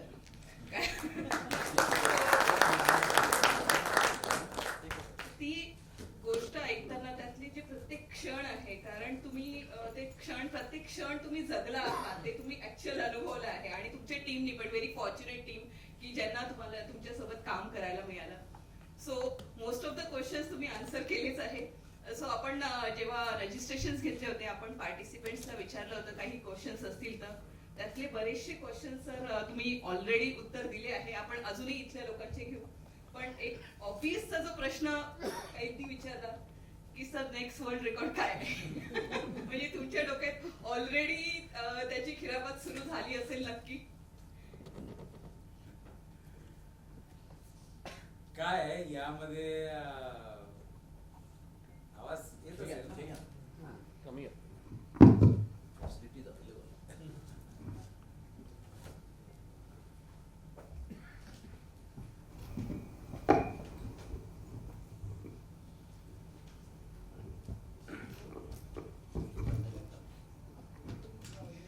काय की यामध्ये अजून हेच वर्ल्ड रेकॉर्ड डायजेस्ट पाहिजे. डायजेस्ट झाल्यानंतर ज्या वेळेला थोडी शांती मिळेल त्यावेळेला करू, नक्की विचार करू पाहिजे. मी एक सांगेन की वर्ल्ड रेकॉर्ड हे कुठलेही रेकॉर्ड वर्ल्ड रेकॉर्ड असं म्हणता येणार नाही. कुठलेही रेकॉर्ड्स हे मोडण्यासाठीच असतात. त्यामुळे मी या डायसवरनं आपल्या सगळ्यांना असं आवाहन विनम्रपणे करू इच्छितो की हेही रेकॉर्ड मोडलं गेलं पाहिजे. तुम्ही नाही मोडलं तर परत आम्ही आहोत. Open challenge हे सगळ्यांना. कारण एक समाधान मात्र नक्की आहे की जसं 3000 वन डे मॅचेस झाल्या जगात, त्यानंतर पहिला खेळाडू होता सचिन तेंडुलकर ज्याने एका वन डे मध्ये 200 केले. पहिला. समोर सेहवाग होता, तो म्हणाले सचिन करू शकतो तर मी पण करू शकेल. त्याने पुढच्या 150 वन डे झाल्यानंतर सेहवागने पण 200 केले. त्या पॅव्हिलियन मध्ये रोहित शर्मा बसलेला होता. तो म्हणाले तू सेहवाग करतो तर मी पण करेल ना. त्याने 15 वन डे झाल्यानंतरच 200 केले. पण आपल्या सगळ्यांच्या लक्षात राहतो सचिन तेंडुलकर. हु इज द तर तुम्ही जसं बोलले की सगळे एकमेकांना मोटिवेट करताय, इन्स्पायर करताय. तर तुमच्याबद्दल जे काही मी वाचलं, तुमचे आता आय वॉज लुकिंग आफ्टर, म्हणजे आता तुमच्याबद्दल सगळं वाचत होते मी आता काही दिवसांपासून. तुमचे वेगवेगळे इंटरव्ह्यूज असतील आहे, कारण मागच्या 1-1.5 महिन्यापासून रोजचाच माझ्या मते रोज एक तरी इंटरव्ह्यू होतच, आणि आता आपल्या प्रोग्रामच्या आधी तुमचा इंटरव्ह्यू एक झालाच होता. तर एक इंजिनियर, एक जसं तुमच्या इंट्रोडक्शन मध्ये म्हटलं, एक शेतकरी परिवारातनं तुम्ही आला. तुम्ही शेतकरी पुन्हा वापस शेतकरी म्हणायला गेले. तुमच्या वडिलांनी पुन्हा तुम्हाला म्हटलं नाही देशासाठी काही करा, आणि ती जिद्द घेऊन तुम्ही समोर आला. याच्यात पॅशन, परसिव्हरन्स या गोष्टी खूप महत्वाच्या आहे. त्यासोबतच एक जेव्हा फ्रेश इंजिनियर असतो, बऱ्याचशा ऍस्पिरेशन्स असतात, आपल्यात बरेच एनर्जी असते. पण जसं जसं आपण काम करायला लागतो, आपलं ते ऍस्पिरेशन कमी होत जातं, किंवा जे काही चॅलेंजेस येतात आपण त्यात गुरफटून जातो. पण गडकरी साहेबांनी म्हणलं त्याला सगळ्यात जास्त लाईक मिळाल्या, आणि नंतर 2 नंबरची लाईक्स ज्या आहेत त्या क्लिपला मिळाल्या. त्या क्लिपमध्ये कतारला नेमकं 1-2-3 दिवस अगोदर ते आपले व्हाईस प्रेसिडेंट गेलेले होते, आणि त्या नुपूर शर्मांचं काहीतरी स्टेटमेंट आलं. त्या स्टेटमेंटमुळे ते चर्चा काहीतरी वेगळी झाली, आणि त्यामुळे व्हाईस प्रेसिडेंटचं डिनर डिप्लोमॅसीमध्ये त्यांनी काही कारणास्तव थांबवलं. तर आपल्या इकडच्या लोकांनी, इंडियात आपले क्रिएटिव्ह माइंड इतकं असतंय आपल्या इकडे, आणि मोकळा वेळ तर त्याहून जास्त असतो. तर त्याच्यामुळे ते त्याच्यात लगेच त्यांनी एक छान फिल्म बनवली, आणि त्याच्यामध्ये राजपथ पण नाही, कोणीच नाही, आमचं नाव बी काय, पण हे रेकॉर्ड होतं. आणि त्याच्यामध्ये नरेंद्र मोदींचा, आपल्या प्रधानमंत्र्यांचा फोटो बिटो असं, आणि त्याला हेडिंग दिलं होतं, कतार को कतर डाला. सगळ्यात जास्त लाईक्स नंतर 2 नंबरच्या त्या फिल्मला मिळाले. हे अशा पद्धतीच्या गमती जमती. मी आल्यानंतर 10 जूनला मी त्यांना विचारलं, म्हणलं सोशल मीडियात आपल्याला कळतं का की मॅडम तुम्ही मला सांगणार ना कधी थांबायचं. नाही तुम्ही म्हणलं मी बोलत जायचो त्यांना, म्हणलं किंवा जर आळस द्यायला लागले, टाळ्या फार वाजायला लागल्या तर मला लक्षात येणार, तुम्ही मला सांगा की इथं थांबा आताच तुम्ही. तर मी त्यांना विचारलं, तुम्ही म्हणाल की काय हे आपल्याकडे कळतं का किती जणांनी बघितलं. ते म्हणजे सोशल मीडियात आता कळतं आपल्या ही फिल्म किती जणांनी बघितली. किती? 10 जून पर्यंत 8 कोटी लोकांनी ही फिल्म बघितली. सोशल मीडियाची ताकद काय असते हे लक्षात येतं. टाइम्स ऑफ इंडिया सहित, इंडियन एक्सप्रेस सहित अनेक हिंदू असेल, हिंदुस्तान टाइम्स असतील, सकाळ, लोकसत्ता, महाराष्ट्र टाइम्स, यांनी सगळ्यांनी इतकं हे सगळं बातमी न्यूज उचलून धरली आणि खूप त्याची चांगली प्रसिद्धी झाली. मला समाधान एकच आहे की आमच्या लोकांच्या मनामध्ये त्यांनी जे स्वप्न उराशी बाळगलेलं होतं की हे 75 किलोमीटर करताना यांनी थांबायलाच तयार नाही पठ्ठे. 7 तारखेला ते म्हणले की 75 किलोमीटर आता अजून रेटू पुढे, अजून रेटू. अरे म्हणलं कुठे जाणार पुढे, म्हणलं तिथे. ते म्हणले नाही, केलं आम्ही 84 किलोमीटर सिंगल लेन, म्हणजे 42.2 किलोमीटर डबल लेन. ते म्हणले की हे याच्यासाठी एवढं जास्त केलंय की 75 किलोमीटर नाही तर आपल्या इकडे काही मंडळी असतात, नाही ते 100 मीटर कमीच झालं, म्हणजे 75,000 मीटर झालं, पण ते 100 मीटर कमी पडलो, ते नाही झालं 75. मग उभं आडवं 10 दिशांनी कसंही मोजा 75 किलोमीटर भरलं पाहिजे, म्हणून त्यांनी 84 किलोमीटर केलं. आणि मगच ते आधी थांबले. त्यानंतर मग हे रेकॉर्ड आमचं पूर्ण झालं. असा एक आनंद. म्हणजे त्या दिवशी 7 तारखेला संध्याकाळी 9 वाजता हे झालं. गिनीज वर्ल्ड रेकॉर्डची आमची टीम तिकडनं आली, लंडनवरनं. ते ॲडज्युडिकेटर जे आपण बघतो ते आले. त्यांनी सगळं मेजर केलं स्वतः. त्यांच्या त्या सगळ्या एक्सपर्टशी बोलले, त्यांची मीटिंग झाली आणि त्यानंतर त्यांनी ते सर्टिफिकेट दिलं. गिनीज वर्ल्ड रेकॉर्ड, राष्ट्रपती फ्रॉकॉन Jagdish Kadam so and so of India, officially amazing. जे स्वप्न आम्ही बघितलं होतं ते त्यानंतर पूर्ण. अशी ही सगळी प्रवास आणि स्टोरी झाली. याच्यात मी 7 तारखेला रात्री निघाल्यानंतर आमच्या इथे सगळेच, म्हणजे ते कुठे शेतात बसत होते, जेवत होते. आमच्या इथे ISO 9001 मेस सिस्टम केली, तुम्ही बघितली. ती प्रत्यक्षात येते, तेवढ्या पुरती नाही आणली. आजही तुम्ही गेला तर ती तशीच आहे. मी गेलो त्याच डब्यातलं खातो. आम्ही लोकांना, आमच्या स्टाफला 47 डिग्रीमध्ये काम करताना त्यांना लिंबू सरबत, त्यांना ते कोकम सरबत, थंड पाणी हे देण्यासाठी व्यवस्था केलेली होती. कॅरेव्हॅन व्हॅन होती तिथे. या सगळ्या गिनीज बुक ऑफ वर्ल्ड रेकॉर्डच्या टीमला बसण्यासाठी air condition fully equipped caravan van complete 5 दिवस तिथे बाजूला लागून चालू होती. सगळ्या तिथल्या लोकांनी अतिशय अप्रिशिएट केलं. पॉलिटिशियन्सने अक्रॉस द पार्टी, सगळ्या पार्टीच्या लोकांनी तिथे येऊन अप्रिशिएट केलं, आमचं खूप कौतुक केलं. त्यापेक्षाही एकच उदाहरण फक्त आपल्यासमोर ठेवतो, मग थांबतो. कारण की हे सगळं होताना ज्या वेळेला 7 तारीख ओलांडल्यानंतर 7 पर्यंत काहीच नाही. आम्ही हे सगळं चालू असताना आम्हाला काहीच कुठलंच काही जाणवत नव्हतं, फक्त ते दिसत होतं काम व्हायचं सगळ्यांनाच. पण नंतर 8 तारखेनंतर मी तिकडे पंचकुलाला गेलो आणि स्टेडियमवर बसलो ती मॅच बघायला. मग कुठेतरी पोटला दुखतंय, बॅकला प्रॉब्लेम येतोय, डोकं दुखायला लागलं. तोपर्यंत काही समजलंच नव्हतं, हे नंतर सगळं दुखायला लागलं. तर त्याच्यामध्ये तिसऱ्या दिवशी रात्री 10 वाजता मी रस्त्यावरती उभं होतो, आमची टीम होती. एक तरुण एका रात्री 10 वाजता अंधार झालेला होता आणि काम चालू होतं. पेवरच्या जवळ उभा होतो मी त्या डिवायडरमध्ये. एक जण धावत पळत आला, जगदीश कदम तुम्ही का? म्हणलं हो.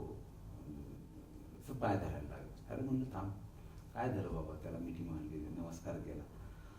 म्हणलं काय झालं? तो म्हणला, तो तरुण म्हणला, मी व्यवसाय करतो छोटा मोठा काहीतरी, पण ते व्यवसाय छोटा मोठा करताना 2-5 लाखांचा करताना इतके नाके न येतात म्हणले. ते एक सप्लायर पकडावे का बँक पकडावी का देणेकरी का घेणेकरी काय कळतच नाही म्हणले आम्हाला. म्हणले तुम्ही हे सगळा नाटक कंपनी आणून बसवली, इथं चाललाय मोठा म्हणले कार्यक्रम, हे कसं घडवलं म्हणले तुम्ही? त्याचं अप्रूप आहे मला, म्हणून मी तुम्हाला म्हणलं बाबा ठीक आहे, ते नंतर सांगतो. तू मला सांग की ह्या गावात ना आलास, साधारणतः 250 उंबऱ्यांचं घर दिसत होतं, कारण दिवे होते तेवढे. म्हणजे या 250 उंबऱ्यांच्या गावामध्ये जो शेतमजूर राहतो आणि जो शेतकरी राहतो त्याच्या मनात काय भावना आहेत हे सांग. ते आम्हाला समजलं नाही. त्याने जे सांगितलं ते मात्र अतिशय डोळे उघडवणारं ते त्याचं वक्तव्य होतं. त्याने सांगितलं, अहो हे माझ्या इथल्या गावातलं सोडून द्या हो, ह्या 75 किलोमीटर तुम्ही जे काम करताय त्या 75 किलोमीटरच्या स्ट्रेचमध्ये जी काही गावं आहेत त्या प्रत्येक गावातल्या व्यक्तीने आपल्या मोबाईलवरती हे रोडचं चित्र जे आहे ना, पिक्चर, ते स्टेटस म्हणून टाकलेलं आहे. त्याच्यामध्ये राजपथ कोणी नव्हतं, जगदीश कदम कोणी नव्हतं, पण ते रोजचं स्टेटस जे टाकलेलं आहे त्याच्यापेक्षा अजून काय मोठं प्रशस्तीपत्रक पाहिजे आपल्याला. किती मोठं समाधान आहे की त्या लोकांना. त्यांना मी म्हणलं का तुम्ही असं का भावना काय. ते म्हणले की हे 8 वर्ष झाले, LNTने पहिले घेतलं, मग IRNFSने घेतलं, इतका खड्ड्यात रस्ता, किती जणांच्या ऍक्सिडेंटमध्ये लोक गेली आहेत, किती जणांच्या कमरा वाकल्यात, किती जण बेड रिडन झाली आहेत. आम्हाला त्यामुळे ह्या रस्त्याचं महत्त्व काय आहे हे आम्हाला माहिती आहे, तुम्हाला नाही. आणि म्हणून स्टेटसवरती रस्त्याचं चित्र टाकलं. थँक्यू.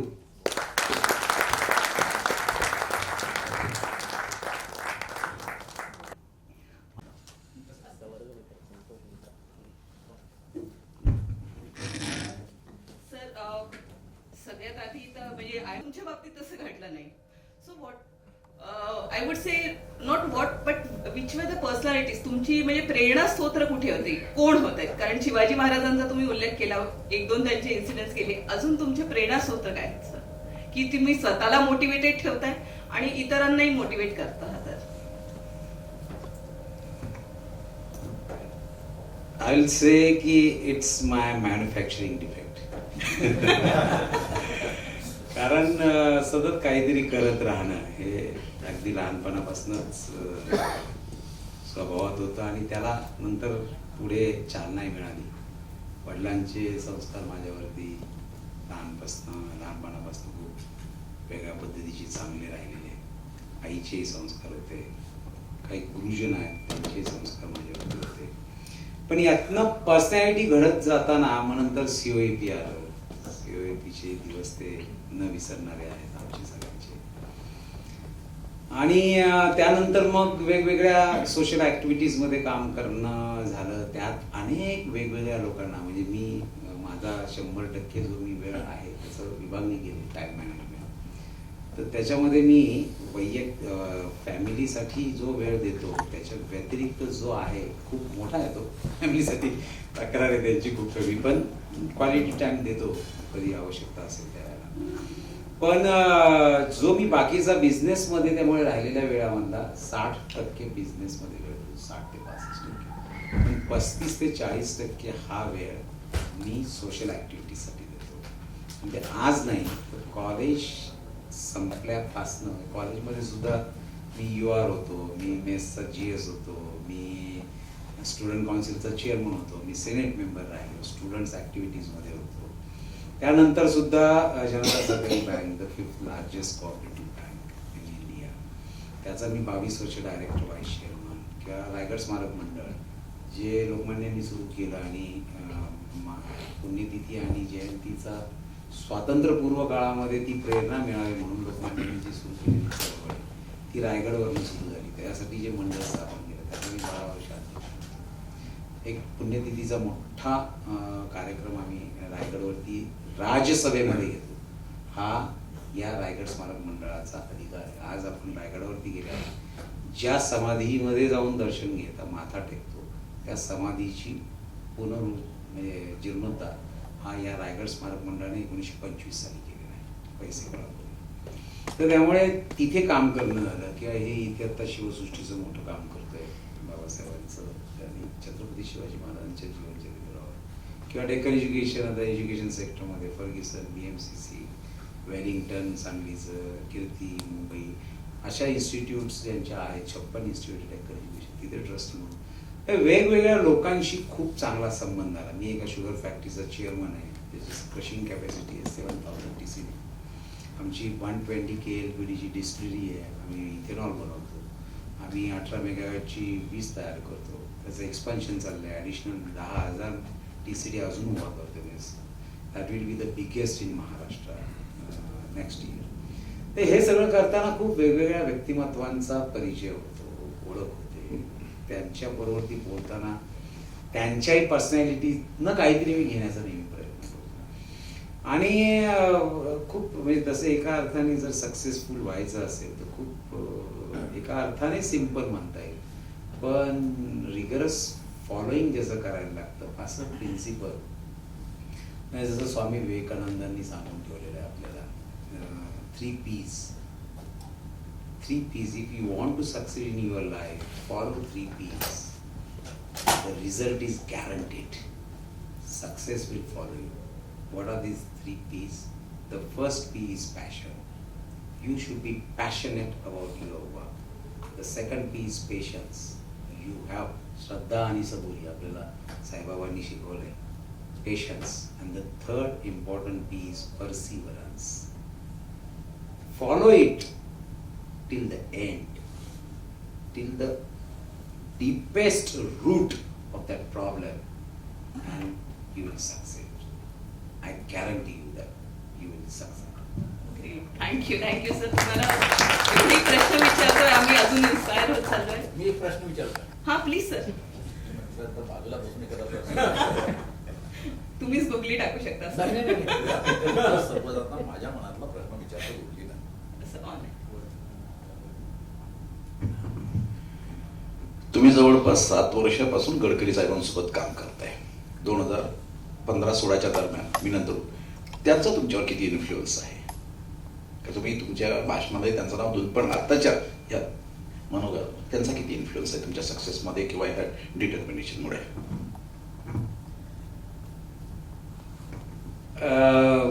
खूप मोठा इन्फ्लुएन्स आहे.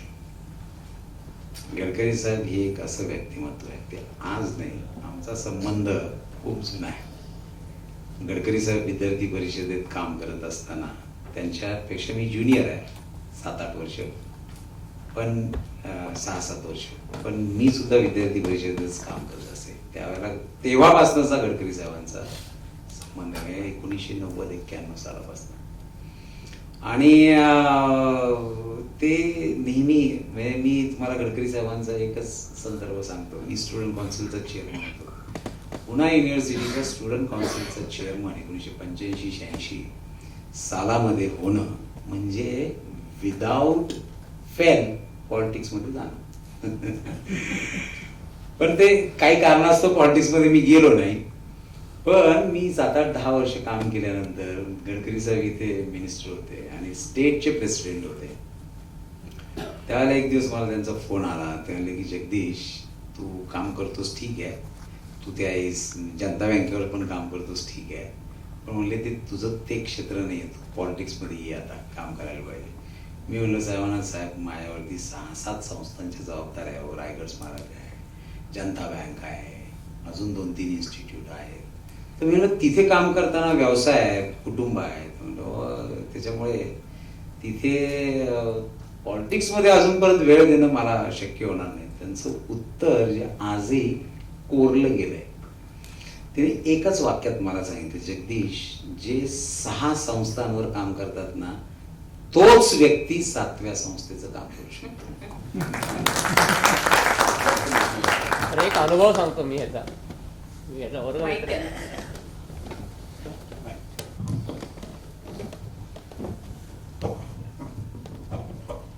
ऍक्च्युली सीओईपीचा मी त्याचा मित्र आहे.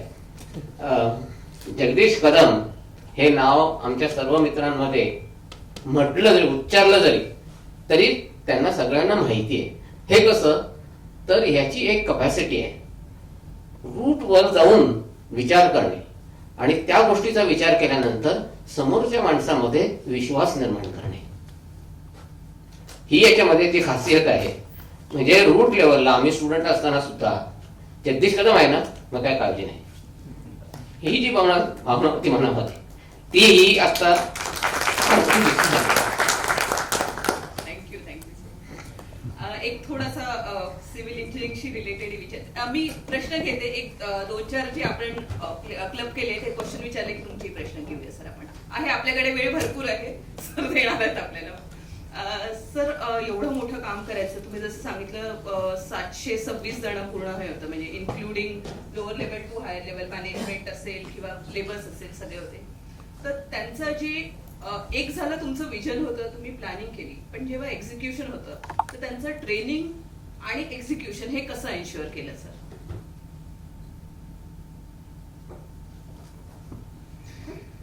सातशे 1328 आम्ही जी शोधून काढली, ही 728 काही मी शोधून नाही काढली. मी आमची इथे बसलेले 5-6 जण जे एक्झिक्युटिव्ह आहेत ना, वेगवेगळ्या त्यांना सांगितलं की आपल्याला टीम पाहिजे.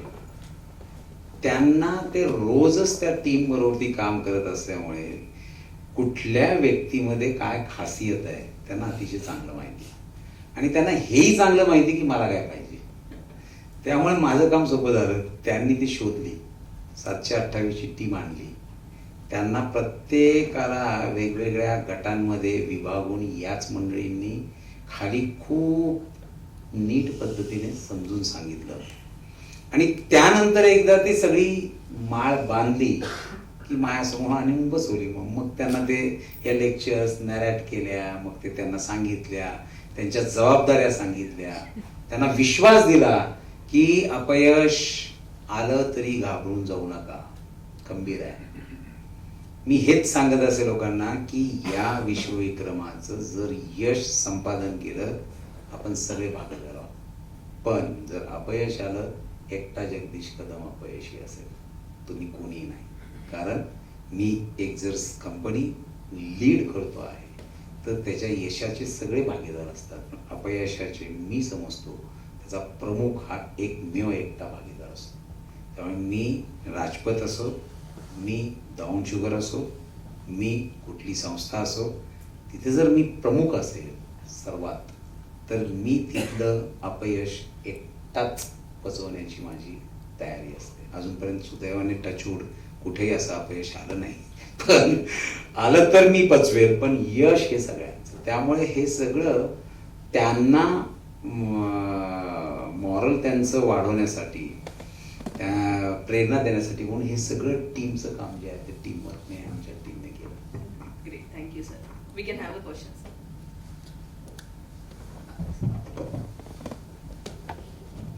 नमस्कार सर, माझं नाव अनिकेत दांडगे आणि मला heartful congratulation for the record. आणि सर बेसिकली मी पण एक ऑन्टरप्रेनरच आहे तुमच्यासारखा, आणि आम्ही पण COLPचेच आहे, इंटिग्रेटेड स्टार्टअप.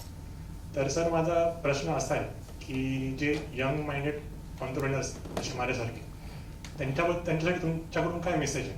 तुम्ही त्यांना काय सल्ला देणार, काय सजेस्ट करणार की त्यांनी त्यांचा स्टार्टअप आणि त्यांचा ऑन्टरप्रेनरशिप कंटिन्यू ठेवायला पाहिजे?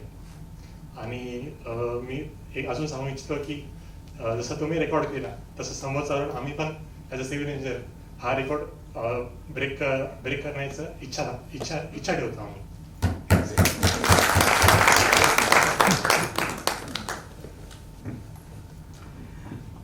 तो स्टार्टअप म्हणून तुम्ही काम चालू केलंय. मी तुम्हाला एकच सांगेल, 3 Ps समजणं खूप सोपं आहे, हे सगळ्यांना माहिती आहे, पण आचरणात आणणं अतिशय अवघड आहे. त्यासाठी एक खूप जिद्द, चिकाटी, कष्ट हे लागतात. ती करायची तयारी ठेवा. कुठल्याही गोष्टीची आडकाठी येणार नाही, ना की पैशाची. मी माझं काम ज्या वेळेला सुरू केलं, इंजिनिअरिंग झालो, त्यानंतर मी ठरवलं घरातनं एक पैसाही घेणार नाही. 1986 साली पुण्यामध्ये एका प्रोजेक्टवरती 500 रुपयाच्या पगारावरती नोकरी गेली. वर्षानंतर इन्क्रिमेंट झालं, 500चा 1000 रुपये झाला. 2 वर्षानंतर ठरवलं होतं म्हणून धंदा करण्याकरता काम सोडलं. 500 रुपयाच्या भांडवलावरती कामाला सुरुवात केली. पहिलं काम 3000 रुपयाचं होतं. इथे चव्हाण नगर आहे, त्या चव्हाण नगरला एक रस्त्याचं छोटं काम होतं. आणि दुसरं काम त्यावेळेला 1988 साली हे इथं दाखवलेलं पिंपळोलीचं ती आश्रमशाळा आहे, 35,000चं काम होतं. ते याच्यात फोटो दाखवले होते. ते काम घेऊन कामाला सुरुवात केली. मनात एक ठरवलं होतं की 1 रुपया पण घरातनं घेणार नाही. घेतला नाही. 500 रुपयाच्या भांडवलावरती सुरू केलेला हा व्यवसाय आज या सगळ्या आमच्या टीम मेंबर्सच्या एकत्रित प्रयत्नातनं खूप चांगला वाढलाय. म्हणजे आम्ही शून्यही मोजू शकत नाही कोणीच, इतका चांगला वाढलाय. त्यामुळे पैशाचं किंवा कुठल्याही गोष्टीची आडकाठी मनामध्ये कधीच ठेवू नका. दुसरी गोष्ट, पेशन्स. तुम्ही लगेच तुम्हाला आपल्याला यश मिळायला पाहिजे ही अपेक्षा ठेवू नका. प्रत्येक गोष्टीची वेळ यायला लागते. त्या सुवर्णसंधीची वाट बघा, त्याच्यासाठी थांबा, ती नक्की येईल.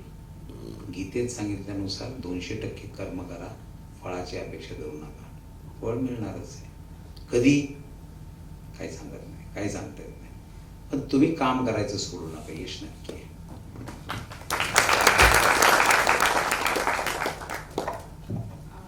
इकडे ये. 2 प्रश्न sir.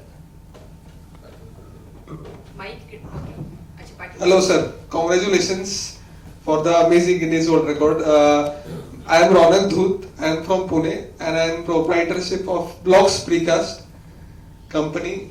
I think Yusuf sir and we are very know each other since start. तर precast technology हा जो mindset होता हा was very comfortable in infra division, but I had a passion to make this technology comfortable in industrial and residential. So we started slowly, and one story was very connected to this infra segment. Last year, we were the subcontractor to GR Infra projects. For Andhra Pradesh, we had set up an on-site plant where we did highway amenity buildings in precast. And we were, I don't know, we were the first one, but we were the very few companies who did architectural design, build, installation, on-site setup for highway amenity buildings, and all buildings we did in precast. So I found out that roads and highways complete on time and now before time with transfer Buildcon. So I thought that the amenity building was a bottleneck for the project delivery. So we took this as a challenge as our team, and we delivered that project. It was a very small project. It was not at all viable to set up a precast plant there, Andhra Pradesh, for a Pune-based mid-size setup. But our team, we had a passion, and we did that for GR Infra projects. I met the directors also there, but I could not see the passion and the aura and the personality which you are carrying with the GR Infra directors who are carrying. So I am very happy that all Punekars are going pan-India and doing all out-of-the-box technologies. Thank you for it. And I would like to be associated with you for other, like to do Guinness in drainages also. Thank you. Mr. Dhut, I must congratulate you. Be passionate, because the answer was in your saying that I am passionate. So be passionate, and there is a vast hope for what you are doing. Because see, in coming future, for infrastructure, sky is the limit. It may be the real estate infrastructure, it can be the road infrastructure, can be the airports, can be the railways, can be the power, can be the inland waterways. Because see, through this Gati Shakti, our Honorable Prime Minister, they have decided that we will be pouring so many funds into this infrastructure development. एक नेहमी लक्षात येईल आपल्याला, आपल्या भारत देशाचा विचार करताना 2 sectors basic industries, एक ॲग्रिकल्चर, दुसरा पॉवर. सगळ्यात जास्त लेबर कन्झ्युम होतं ॲग्रिकल्चरमध्ये, आणि second infrastructure including real estate. Real इस्टेटमध्ये आता नेचरवरती अवलंबून असतं, निसर्गावरती, की जर पाणी पाऊस छान सगळा झाला तर फ्लरिश होतं ॲग्रिकल्चर. पण त्याला मर्यादा येतात जर पाऊस नाही झाला. Because I am also chairman of sugar factory, so I know it very well. आता याच्या व्यतिरिक्त इन्फ्रास्ट्रक्चरमध्ये मात्र it depends majorly on the government. गव्हर्नमेंटने जर पैसे टाकले तर ती इकॉनॉमी थांबलेली रन करण्यासाठी, मूव्ह करण्यासाठी इन्फ्रास्ट्रक्चर हे सगळ्यात चांगलं साधन आहे. कारण की तिथे लेबर ओरिएंटेड असल्यामुळे मग कामं मिळतात, मग कंपन्यांना कामं मिळाले की लोकांना कामं मिळतात, लोकांकडे पैसा येतो. एकाकडे जर अगदी गरीब असेल कुटुंब, त्याच्याकडे पैसा आला तर तो दिवाळी चांगली साजरी करतो, तो मुलाचा वाढदिवस चांगला साजरा करतो. पण नाही आला पैसा, नोकरीच नसेल तर तो नाही साजरा करणार, काय फरक नाही पडत त्याला, दिवाळी नाही साजरी करणार, ही दिवाळी गेली. त्यामुळे हे एकदा पैसे खर्च करायला लागले की तोच रोटेट होतो मार्केटमध्ये. तसंच इन्फ्रास्ट्रक्चर कंपन्यांचं आहे की इन्फ्रास्ट्रक्चर कंपन्या या पैसे जर आले तर त्याच्यातले मग कन्स्ट्रक्शन इक्विपमेंट्स असतील, कुठे काय A grade material, cement, steel, बाकीचं बिटमेन, डिझेल याचं कन्झम्पशन वाढतं. त्याच्यातनं मग त्या इंडस्ट्रीज मूव्ह व्हायला सुरुवात आहे. Basic cement steel industries move व्हायला सुरुवात झाली की आपोआप गाडा सरकायला लागतो. 5 ट्रिलियन इकॉनॉमी जे आज अशक्यप्राय वाटणारं, काही दिवसांपूर्वी, महिन्यांपूर्वी, वर्षांपूर्वी वाटणारं स्वप्न होतं, ते प्रत्यक्षात यायला फार वेळ नाही लागणार. 5 ट्रिलियन एकदा आपण झालो की लगेचच आपण 10 ट्रिलियन 2030 मध्ये सुद्धा होऊ शकतो. हे याची खुबी जी आहे, गंमत ती याच्यात आहे. त्याच्यामुळे be passionate. There is a bright future for you all. All the best. Thank you, sir. So one small question. As many entrepreneurs will be there, there is always vicious circle in entrepreneurship: teams, projects, and infra. So if you have project, you don't have team. If you have team, you don't have project. If we have all two, we don't have finance. So how did you went through this? Like, what was the mantra for this? I am fortunate by the grace of God. Okay. Thank you. Mike समोर देते. First, second, third तिन्ही row मध्ये questions आहेत आपले. Hello, good evening, sir. Myself Jagannath Jadhav, Director of Ratul Project Private Limited, also past year of Widows of Pune City. We have planned excellent in terms of material, machinery, everything. My question is that it is not your hand or our hand. If rains comes, what was the plan for making a road? If you are doing any construction in building, we can make it temporary shade, that is okay for building. But doing such a length of 75 kilometer, what was the in mind plan, what you have made arrangement on site? If something rains comes for a particular time, particular day, what was your plan? Just I want to ask you. Thank you. वेळेच्या अभावी मगाशी याचं explanation मी दिलं नव्हतं, पण आता good question. Rains unpredictable, we all know. आपल्या इकडे 7 जून मृग नक्षत्र सुरू होतं महाराष्ट्रात. पाऊस सुरू होतो. त्याच्या अगोदर थंडर स्टॉर्म, भरपूर गारांचा पाऊस, त्याला अवकाळी पाऊस, प्री मान्सून आपण म्हणतो. तर त्याच्यामध्ये आम्ही आमच्या टीमला सांगत होतो, आई इंडिपेंडेंट इंजिनियरला स्पेशली त्यांना सांगत होतो की आम्ही खूप काळजी घेतली आहे, पाऊस येईल, आम्हालाही माहिती आहे. आम्ही त्याच्यावरती डिस्कस, परवानगी त्यांची पण घ्यायला पाहिजे ना, इंडिपेंडंट इंजिनियर NHAI त्यांना अधिकार दिलेले असतात. त्यांना आम्ही सांगत होतो, पण ते काय ऐकायला तयार नव्हते. ते म्हणजे जे तुम्ही टेक्निकली काही सांगू शकाल, तर टेक्निकली तुम्ही ते मॅनेज करू शकाल. टेक्निकल म्हणजे काय, मशिनरी प्रॉब्लेम असेल, मॅन पॉवर असेल, निसर्गाचा काय भरोसा. म्हणले पाऊस झाला तर काय, सगळं वाया जाईल, आम्ही तुम्हाला अलाउड नाही करणार. 2 तास डिस्कशन झालं, टेक्निकल गोष्टींवरती डिस्कशन झालं. खूप त्यांना लॉजिकल सांगायचा प्रयत्न केला. आम्ही त्यांना सांगितलं, एक ॲक्युवेदर साईट आहे, अमेरिकन साईट, जी फोरकास्ट अतिशय योग्य आणि ॲक्युरेट करते. तिला आम्ही गेल्या 3 महिन्यांपासून फॉलो करतोय. त्यांनी सांगितलं की 3 ते 7 जूनच्या दरम्यान तिथे पाऊस नाही येणार शक्यतोच सांगतात. ते 100% ते पर्सेंटेजमध्ये 10% येणार नाही, 25% येणार नाही, 30% हेही सांगायचं. तर ते म्हणले ते 70% ठीक आहे, पण ते 30% सांगतात. ते जर आला तर बरं म्हणलं. मग आम्ही किलोमीटर 2-3 किलोमीटरचे पॉलिथिन पेपर आणलाय, तो आम्ही ले करू, त्याने काही होणार नाही. ते म्हणले साईडने पाणी गेलं तर काही जाम, ते काय ऐकेना. डोक्यात बसलं होतं आम्हाला ते आझादी का अमृत महोत्सव करायचंय.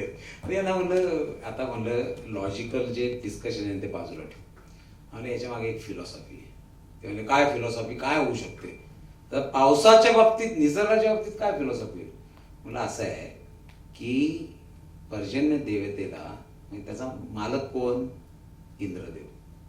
इंद्रदेवाची राजधानी कुठली, अमरावती.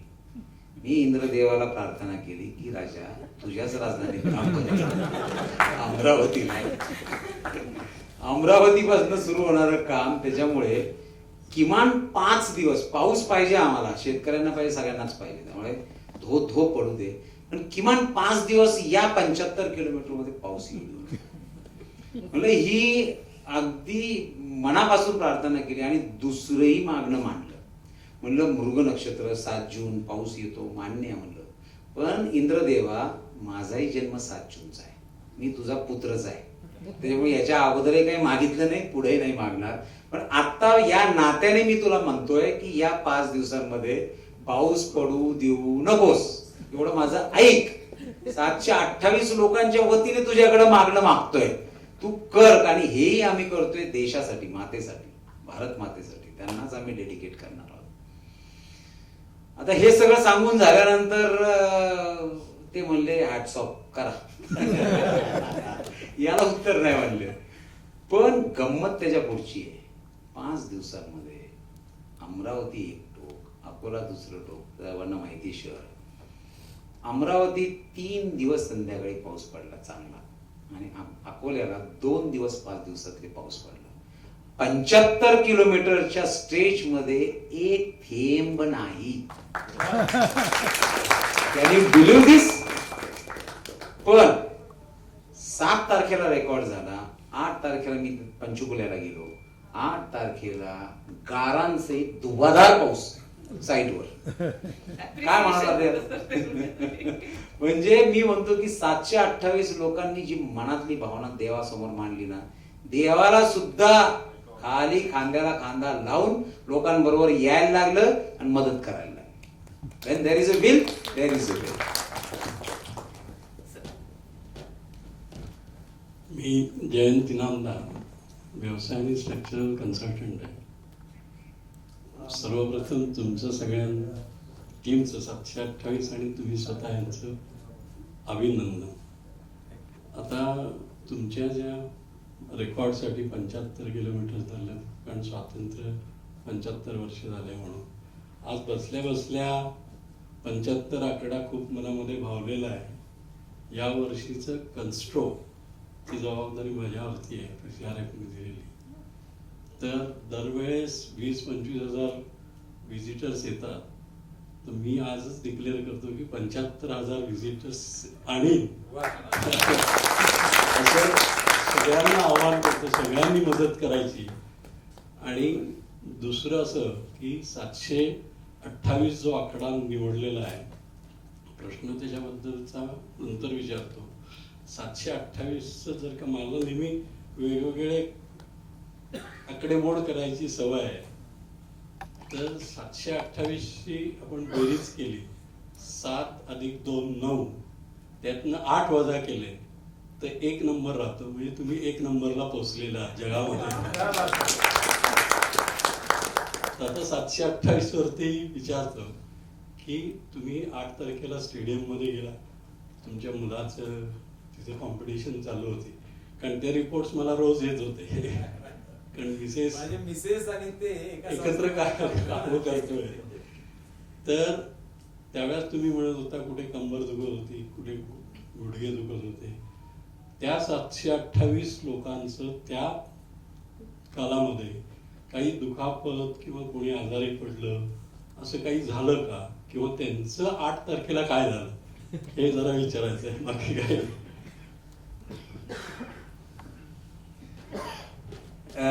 इनामदार सर, इथे खूप मोठी एक संस्था आहे, करवेशी शिक्षण संस्था.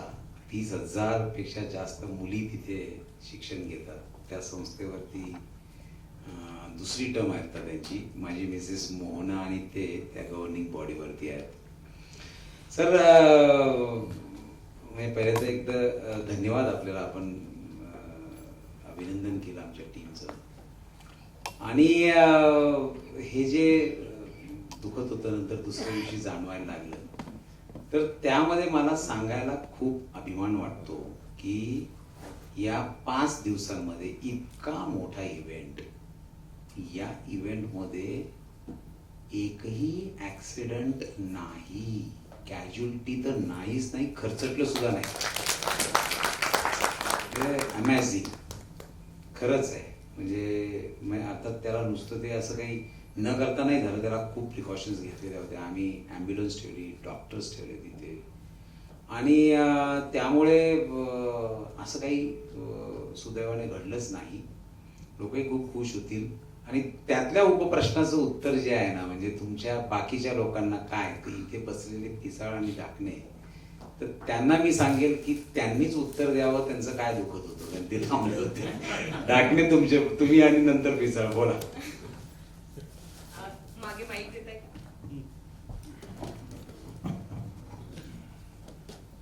ढाकणे हे आमच्या कंपनीचे डायरेक्टर आहेत आणि पिसाळ हे आमच्या कंपनीचे जनरल मॅनेजर आहेत. Please, ऐकायला आवडेल आम्हाला.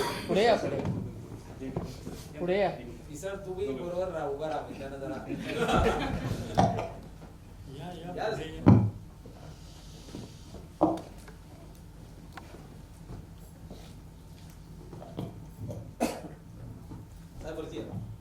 हॅलो नमस्कार. मी Shivnath Dhakne, project director Rajpath. Rohidas Pisal, general manager Rajpath. Actually आता सगळ्यांनी सांगून झालं, फिल्म पण पाहून झाल्या. याच्यामध्ये हे जे प्रोग्राम केला आम्ही गणेश बुकाचा, याच्यामध्ये जवळपास 3 महिने आम्ही दोघं, म्हणजे सर तर ते मेन लीडरच होते, दोघं आम्ही 3 महिन्यापासून पूर्ण त्याच कामावर तिसरे करत होतो. ऍक्च्युली पहिली हिस्ट्री सगळी तर तुम्ही ऐकलेली आहे. राहिला विषय 5 दिवसाचा, आणि सरांनी विचारलं कोणी काय आजारी पडलं होतं तुम्हाला. 5 दिवसामध्ये सगळं आमच्याकडे प्रत्येक जणाला ड्युट्या होत्या, 8-8 तास ड्युट्या होत्या प्रत्येक जणाला. फक्त आणि फक्त कदम सर आणि आम्ही दोघं यांनाच ड्युट्या नव्हत्या. ती गाणार एकदाही कोणी झोपलंय किंवा असं काही झालं नाही. 5 दिवस कंटिन्यू जागत होते. 5 दिवस. ज्या दिवशी गिनीज बुकाचं आम्हाला सर्टिफिकेट मिळालं त्या दिवशी मात्र संध्याकाळी आमचे हातपाय वगैरे धावले खाली.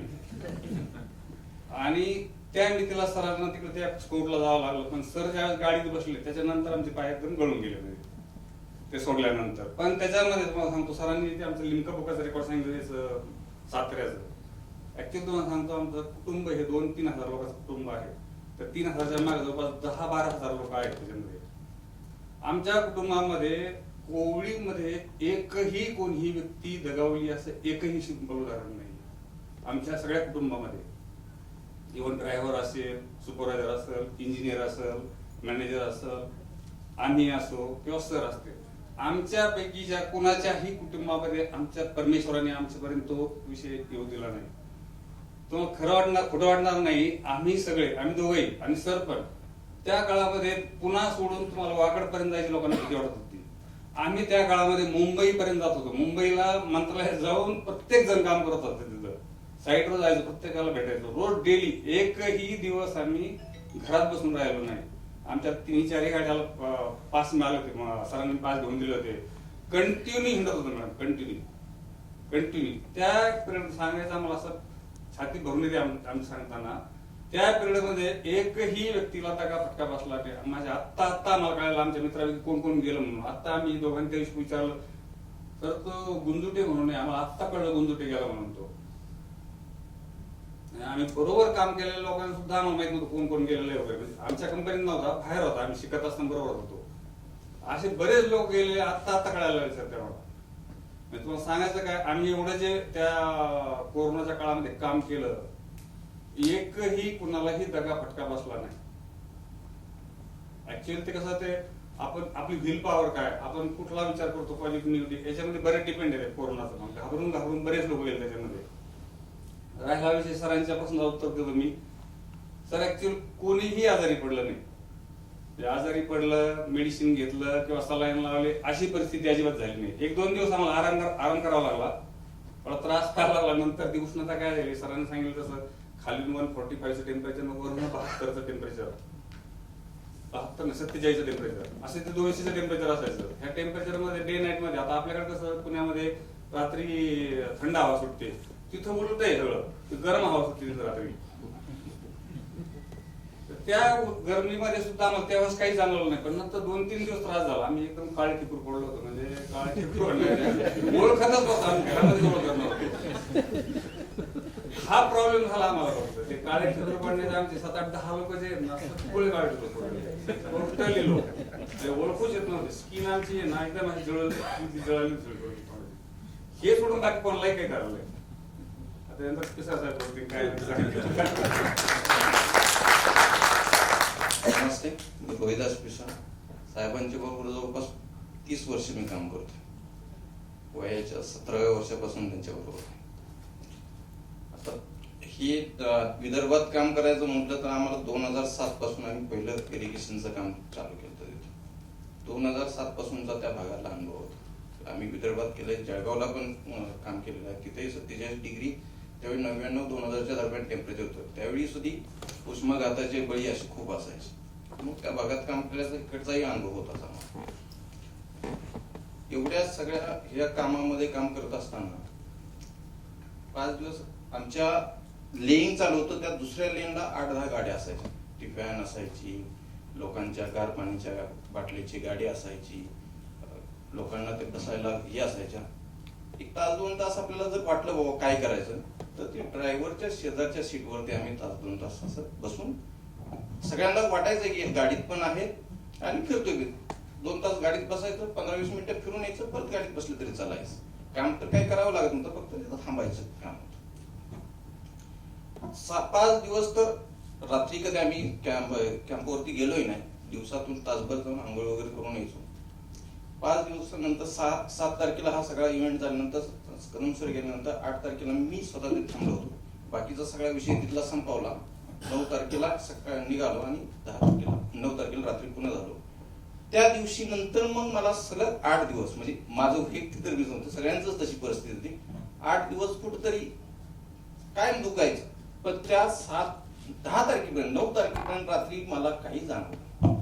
पण नंतरचे पुढचे 8-10 दिवस त्याची ती जाणीव होत होती आणि मग थोडस पण झोपून एकही दिवस नाही. 9 तारखेला रात्री 11-11:30 पुण्यात पोहोचलो. 10 तारखेला सकाळी सरांनी एक किटवलं होतं, बोलवलं होतं. 10 तारखेला सकाळी एका अधिकाऱ्यांना भेटायला जायचं म्हणून आम्ही लवकर सकाळी 10 वाजता साईट ऑफिसला जातो. कंटिन्युअस होतो. म्हणजे तशी आमच्या कंपनीमध्ये तर आजारी पडलाय, कुणाला खर्चटलंय अशी काही परिस्थिती नव्हती. सगळ्यात महत्त्वाची विशेष म्हणजे 2020ला मार्च मध्ये जे कोविड नंतर जे झालं, एप्रिल 20 नंतर आमचा टोटल स्टाफ सगळे साईट चालू होत्या. त्यावेळी 80% स्टाफ बाहेर महाराष्ट्राच्या बाहेरचा जो होता सगळा स्टाफ साईटवर होता. सर्वांना साहेबांनी सांगितलं होतं की कुठलाही स्टाफ जाता कामा नाही, गेला तर त्याच्या घरी प्रॉब्लेम येऊ शकतो. जाणार आहे, कुठल्या गाडीने जाणार आहे, कसा जाणार आहे, सगळ्यांना बसून पगार द्या, जेवण द्या, सगळी व्यवस्था केली. 1 महिना कंप्लीट काम बंद होतं. 1 महिन्यानंतर ज्यावेळेस काम चालू केलं त्यावेळेस जवळपास 80% स्टाफ आमचा असल्यामुळे कामं आमची सगळी सुरळीत चालू होती. त्यातही या 2 वर्षात कंपनीचा एम्प्लॉय कोविडच्या कारणास्तव एकही गेलेला नाही. कंटिन्यू काम करत असताना आणि या सगळ्या 8 साईटच्या प्रत्येक 4-5 जिल्ह्यात एकत्र काम चालू होतं. पण एकही माणूस गेलेला नाही आणि कोविडमुळे तर नाहीच नाही. यातलं एकच उदाहरण फक्त आपल्याला सांगतो. मी जे सांगितलं ना, 7 तारखेला आमचं हे रेकॉर्ड झालं. 8, 9, 10 मी तिकडनं पंचकुल्यावरनं आलो. हे तिथेच थांबले 8, 9, 2 दिवस. ते सगळं ही बाकी सगळी टीम हे सगळे सेटल, बरेच विषय तिथं सेटल करायचे असतात, हिशोब करायचे असतात. ते सगळं करून ते निघाले, आले आणि त्यानंतर परत कामं सुरू झाली आमची. कारण की पाऊस होता ना डोळ्याचं तोंडावरती. जून महिना, बाकीच्या साईट चालू होत्या त्याही लगेच ताबडतोब एका शेफ स्टेजला आणायच्या. इकडे पश्चिम महाराष्ट्रात साईट चालू होत्या, तिकडे माणसं लगेच ताबडतोब गेली. मला एक आठवड्यानंतर कोणतरी असं म्हटलं, मला नाव आठवत नाही, कोणतरी चांगली व्यक्ती होती. ती म्हणली की काय आता ते एवढं वर्ल्ड रेकॉर्ड केलं आणि तर तुम्ही जा फिरायला म्हणले कुठेतरी, सगळेजण सुट्टी घ्या म्हणले 1-4 दिवसांची. स्पॉन्टेनियसली माझं उत्तर असं होतं, म्हणलं ज्या अफजल खानाला महाराजांनी मारला त्यानंतर त्याचा गवगवा आणि त्याचा विजयोत्सव मनवायच्या ऐवजी महाराज प्रतापगडवरनं निघाले आणि 12 दिवसांमध्ये पन्हाळगड काबीज केला होता. म्हणलं ते थांबले नाही. ते हा आदर्श आपल्या समोर असताना थांबायचं नाही. पावसाळा सुरू झाला, पाऊस सुरू झाला, काम साईट थांबल्या, मग आराम करू म्हणलं. पण तोपर्यंत आराम नाही. थँक्यू. हॅलो, विजय कुमार पुढे यावं तुम्ही. प्रशांत, विकास पुढे, एक मिनिट पुढे. हा विकास जाधव आई अगदी सुरुवातीपासून कंपनी बरोबर ती 28-29 वर्ष पैसे पुरवतात. त्याच्यामुळे त्याला पुढे आणलं त्यांनी, म्हणजे दाखण्यांनी की परत एकदा सगळ्यांसाठी